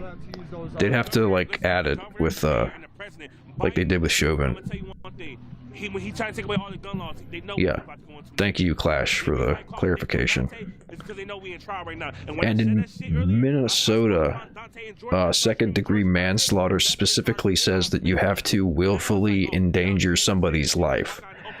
And if the excuse that she thought she had her taser out, if that flies in court, she would be acquitted of manslaughter, because that would entail not willfully endangering somebody's life. Which is why that's what they're saying happened. That's why you get the combination of that story and this charge, because when you put them together, it's an acquittal. But yes, here's hoping that they actually get other charges, specifically murder. Yeah, the gun taser thing is total bullshit. People on Twitter were posting pictures of the gun and the taser next to each other. Let me see if I can find one. Yeah, tasers are designed specifically not to look like guns for obvious reasons. Oh my God, this shit going now. Let me search for, yeah, taser gun. We hold in space. We're peaceful. They can't stop us. No, I shouldn't use TweetDeck for that. I should just use regular Twitter. That way I'll get the top results. I don't believe in that. I don't believe, because if I can go out here and be at work and go kill somebody. But yeah, they don't look anything alike. They don't feel anything alike. Totally different weight. They're in a different location on your gear. They use their manslaughter for every situation. Oh, this is a good one. This is a fucking good picture. In the protest because they know it was the mayor of George Floyd right now. Because if you hear for 3 days straight, we've been screaming Dante. Instead of George. There you go. That kind of sums it up, doesn't it? You see why George on my right side is like my father figure. You see what I'm saying? So that they justice for both of them, but they killed Dante to take the mayor off of George Floyd because they know, we know, the city know, America know, other countries. What if you were like a plastic poncho and gloves? Rubber bullets would still do a lot of damage. You'd basically have to have like very thick padding to protect against rubber bullets. Imagine we need to wait for nightfall on the West Coast for night gang activity. Yeah, so it's only 6:52 p.m. on the West Coast right now. The curfew, I think, is still 7 p.m. in Brooklyn Center, which would be like almost 2 hours ago now. Doesn't pepper bullets burn through? Yeah, that's a thing that's people have noted, is that you have to have like special thermal resistant gloves if you want to pick up one of those canisters, otherwise you'll burn the shit out of your hand. But the easier thing to do is to drop a traffic cone on it, which we saw somebody do the first night, I think. Second-degree murder and third-degree murder is hard to get due to cops having qualified immunity.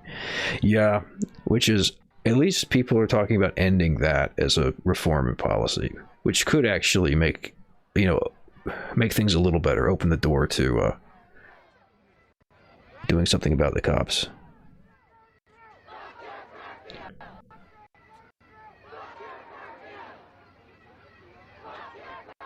What is the...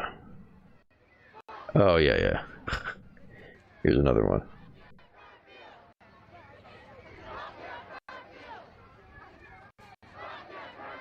Yeah.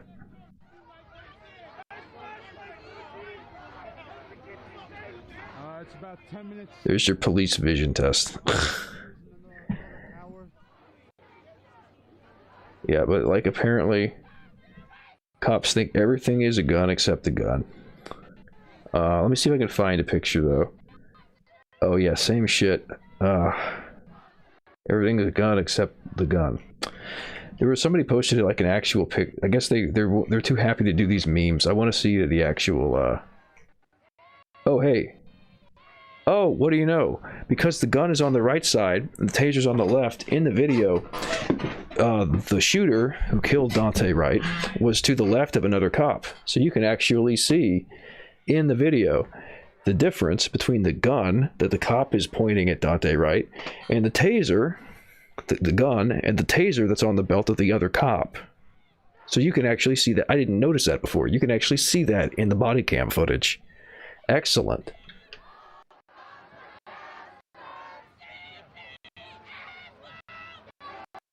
Oh yeah, here we go. The Minnesota police officer charged today with killing Dante Wright isn't the first cop to mistake a gun for a taser. It happens every year or two. Nah. This is... Departments have... Okay, yeah. Taser, as we can see here, taser's on the left side, gun's on the right side. Gun's always going to be on the dominant hand side, and they're going to put the taser on the other side. So, I mean, if you wanted to draw your taser with your dominant hand, you'd have to go like... Ugh. I mean, if you had to draw the taser with the dominant hand, you have to do that. Draw the gun, you have to go the other way. Like, it's bullshit. Anybody saying this stuff is, like, bullshitting. And these, like... The grips are different. They would feel different in your hand. The weights are different. The balance is going to be different. This is bright fucking yellow. Come on. Don't bullshit. Don't fucking bullshit. It's absolute nonsense. And actually, this is a really important thing to point out here. This kind of crap is fucking gaslighting. They do this, they say that shit, that this is easy to make the mistake, because it's like, it's so dumb and ridiculous that your brain will be, it will make you confused and make you feel like, am I insane? Like, is there something wrong with me for this to seem so obviously bullshit? That's like the way that it works. It was, fuck. was it Goebbels who basically formulated the whole big lie thing, where you tell a lie that's so like audacious and obvious that people are like, they won't dare disbelieve you, and then you like repeat it over and over again until it's normalized. I think that was Goebbels. But yeah, like this is a psyop. It's a way of trying to fuck with your head. It's a way of trying to say, well, I can't trust myself, so I have to trust somebody else. We're social creatures by nature, and part of that entails that we have like a reality check system built in, where we'll like look to other people's reactions to try to gauge our own reaction. That's that whole like, are you seeing this shit kind of reaction? That's what that is mechanically. It's a reality check. It's a sanity check that you're trying to like figure out, am I seeing this right? And gaslighting is taking advantage of that. It's not just lying to somebody. It's telling a lie that they know is a lie. And it's making them wonder if they're fucking crazy. And that's what that shit is. The shit saying like, oh yeah, it's totally, you make that mistake all the time. If you see cops doing this all the time, it's because that's the excuse that they're using. They want to shoot people. And they're saying, oh, well, I just confused my gun with a taser. Bullshit. And this is like part of this whole thing about like being paternalistic and people becoming like domesticated and shit, depending on the authority telling them what's true and what's not. You got to resist this, and people have to move past this for it to be possible to have any kind of like serious, any kind of movement.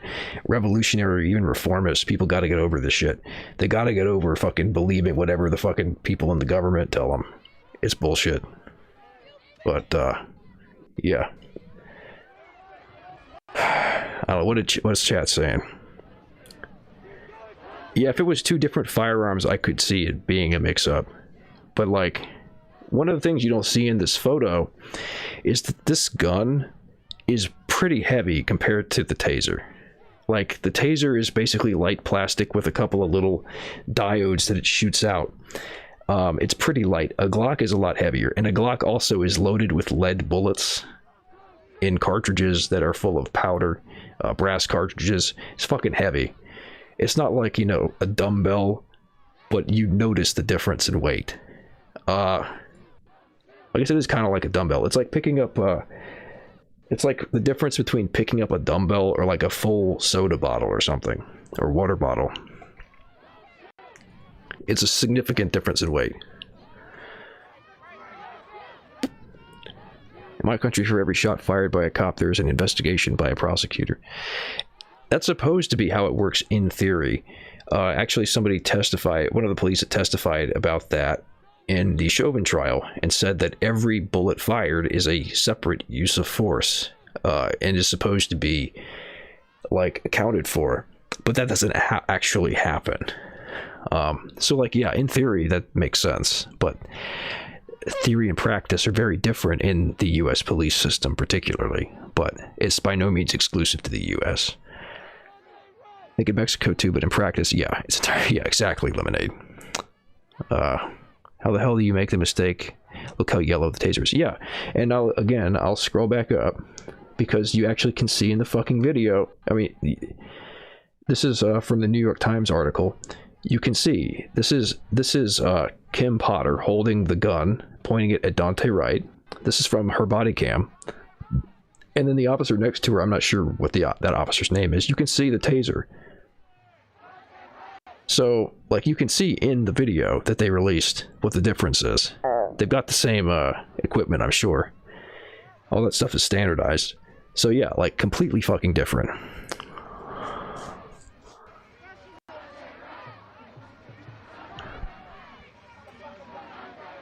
How many damn separate use of forces would they have for Fred Hampton?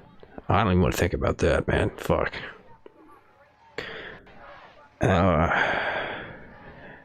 It was over 100 bullets, I think.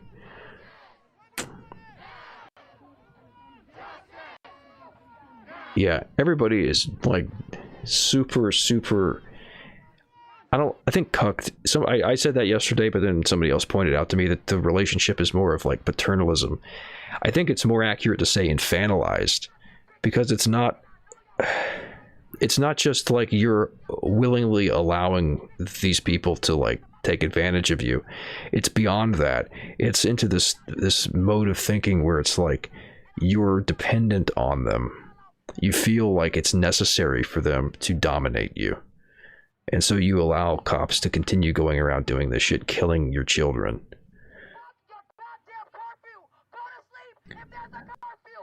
You have to ask the question why police are making routine bullshit stops and shooting people at them.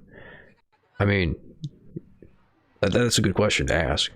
A lot of the time, they just want to kill somebody. Like, this is something that you'll hear from police officers if they trust you enough to tell you like what it's really like on their job.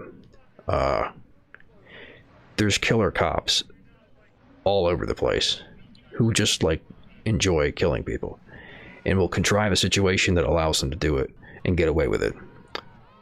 And in this case, this cop had apparently been involved in I think covering something up in a previous year. And she was a 26-year veteran, which means if acquitted, this whole situation could become like a nice retirement package with a pension. So this could basically just be like, but not saying it is, but potentially this kind of thing can be like a way out of the job. Say like, I'm gonna go out with a bang, killing some kid. Not unheard of.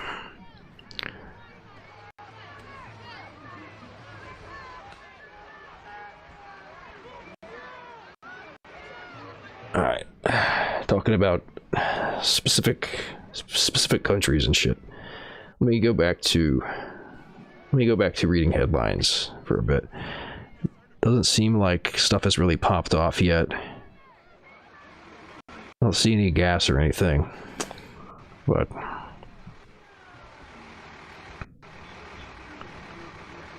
yeah, a lot of cops. Yeah, they kill lots of. I mean, the thing is, definitely, disproportionately, it's black people getting killed.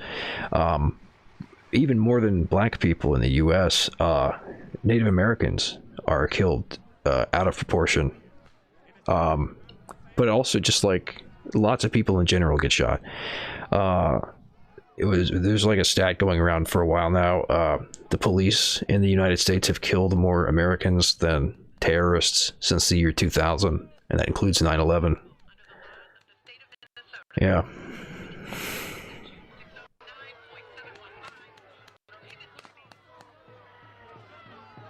But yeah, racism plays into it too, obviously.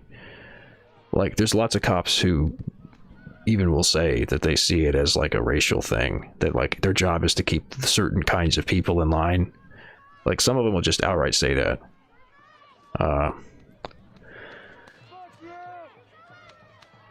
Yeah, that they did set the police union office on fire in Portland. And it was which I think is probably a direct response to Kim Potter, the shooter of Dante Wright, being the president of the police union in either like Brooklyn Heights or Hennepin County. I'm not sure what the jurisdiction of the union was for. Yeah. Pushing people away from the fence. Okay, I see people are off the fence now. Let me switch back to... There we go. It's hard to see with some of these shots. If it does pop off, I'm gonna quit, and I want everybody who is gonna hang around to go over to the Happenings side tube. I'll post the link if I switch, when I switch. But yeah, if anything pops off, I'll quit. I've already gone for 3.5 hours. So, Maya Berger explained to me why Mexicans are not considered white. Because the category white is completely arbitrary. Like, people from the Middle East or like the West, the most western parts of Asia, are also like technically white according to like the idea of being Caucasian from like the around the Caucasus Mountains, but they wouldn't be considered white. Iranians are like people from that part of the world are often white. Like Freddie Mercury would be considered white by a lot of Americans, even though he's like from an ethnic group around Persia. So, like, it's total nonsense. It doesn't fucking mean anything. People in Latin America are often descended from, in part at least, like, the European colonists. So they have some white ancestry, but the whole idea is like the premise behind white as an identity is that it's like pure, and if it's combined with anything else, it stops being white and starts being something else. Like, they think of it in terms of like colors of paint, and if you mix some white paint with a different color of paint, it becomes like a lighter version of that other paint. That's basically the mentality behind it. It's fucking ridiculous. Yeah, Aryan does literally mean like Iranian. It's, yeah, like if you showed somebody in the United States a picture of Freddie Mercury, I like to use him as an example because it's so absurd. You could show people a picture of him and a bunch of Americans would be like, that's a white guy. But then you tell them where he's from, you point it at the spot on a map and be like, oh no, he's not white. It's just nonsense. It's just total arbitrary bullshit. Racists are so fucking stupid. I agree, Putin. That's like, honestly, a really understated thing about racism is just how dumb it is. Like, people, I think, hyperfixate on like the moral problem or the ethical problem with racism. But if you actually sit down and try to like understand racism, the thing that really jumps out at you is how dumb it is. And I think that's something that really should be emphasized more, is it's just really stupid. But that's like, yeah, no, it is like a child mindset. It's bizarre. It's like strange. And I think that if you interact with like racist people in real life, that becomes more obvious. Instead of like thinking of it as being like, oh, those other people, those conservative reactionaries over there. If you actually interact with them, you realize how dumb it is. Because like, they'll try to explain it to you or whatever, or you see it used in context, and it just becomes clear how little sense any of it makes.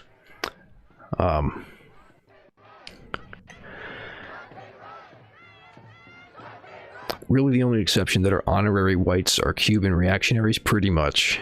Yeah, that's those. I mean, even people who are like almost entirely descended from European colonists in Latin America are like, who are considered like white Hispanic or white Latino, are like not really seen as white in the US. It's weird. And at the same time, there's this bizarre thing with lots of white people in the US where it's like, I have 1/64th Native American blood. It's just really weird. It's totally contradictory nonsense.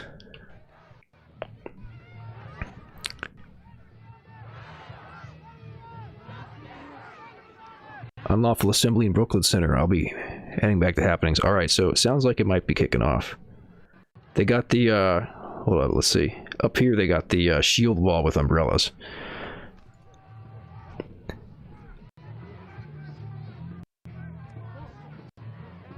Yeah, like even people who are literally just from Spain, who live in Latin America, are then like perceived as being Latino. All right, I think I hear munitions going off.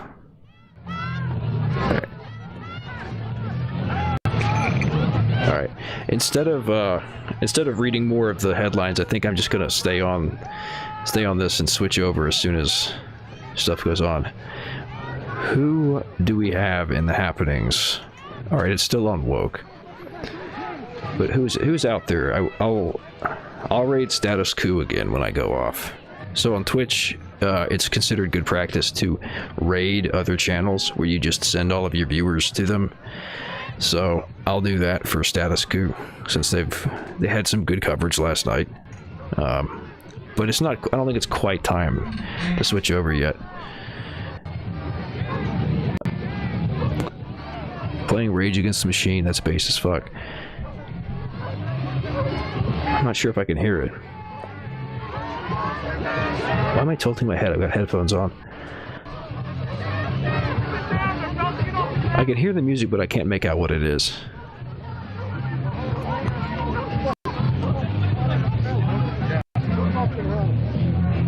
Oh, that's Killing in the Name of, yeah. yeah, it's just hard to hear over all the shouting. But yeah, that is cool. It's an American trope that everyone has an Indian ancestry. Yeah, I know. Invariably, some, yeah, it'll be, you know, a Cherokee princess is like the stereotype, which is not a thing, by the way. But yeah, it was like, that was like a whole history behind all that stupid shit.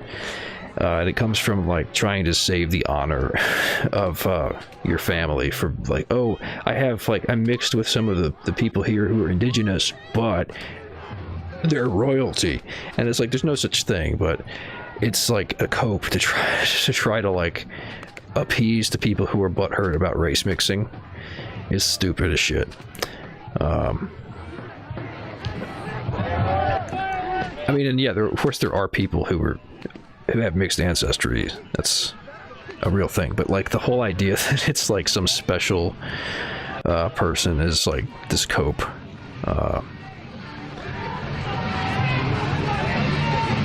Well, the thing is, like a lot of indigenous cultures in the U.S. don't have like this concept of ancestry that Europeans and Westerners do. And what they're concerned with, like affiliation or like citizenship, basically. Like the idea of Cherokee blood, especially, is like total bullshit. The Cherokee are like a political like a nation, and you're either a Cherokee or you're not. That's all that there is to it. And they're like even famously for indigenous tribes in the United States. They're famously white because of like how many people are in the tribe who are not, or in the nation who are not like ethnically related to people. And so like Elizabeth Warren claiming that she's got Cherokee ancestry is basically like meaningless. Because like, yeah, maybe, but you might have an ancestor who was in the Cherokee Nation, but they could be literally any ethnicity. And that doesn't reflect on you at all. But she still put that on her fucking application to law school, I think it was, claiming that she was Native American. But yeah, that's not even that far in the past that people were doing shit like that.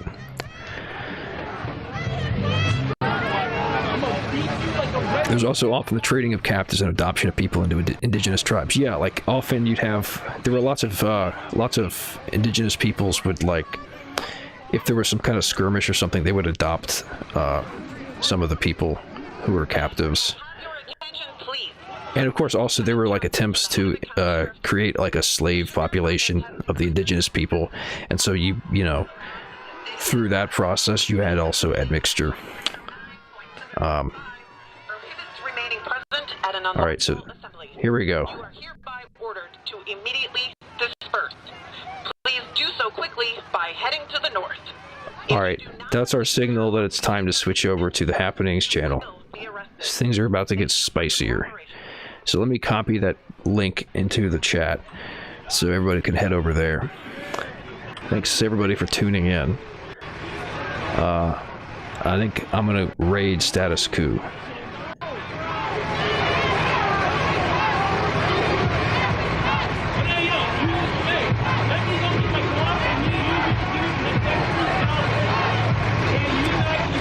Oh yeah, shit, I wasn't even seeing the chat. Yeah, alright, so let's see. Raid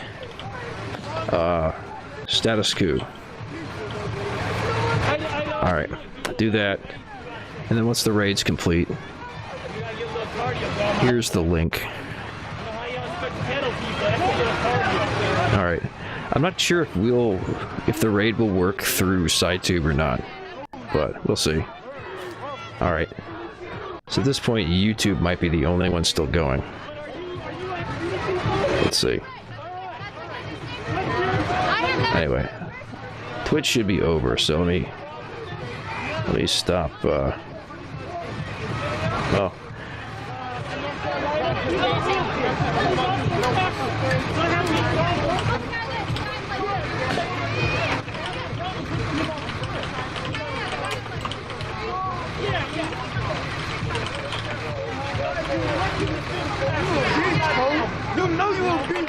Alright, so I'm gonna shut off anybody who's on YouTube.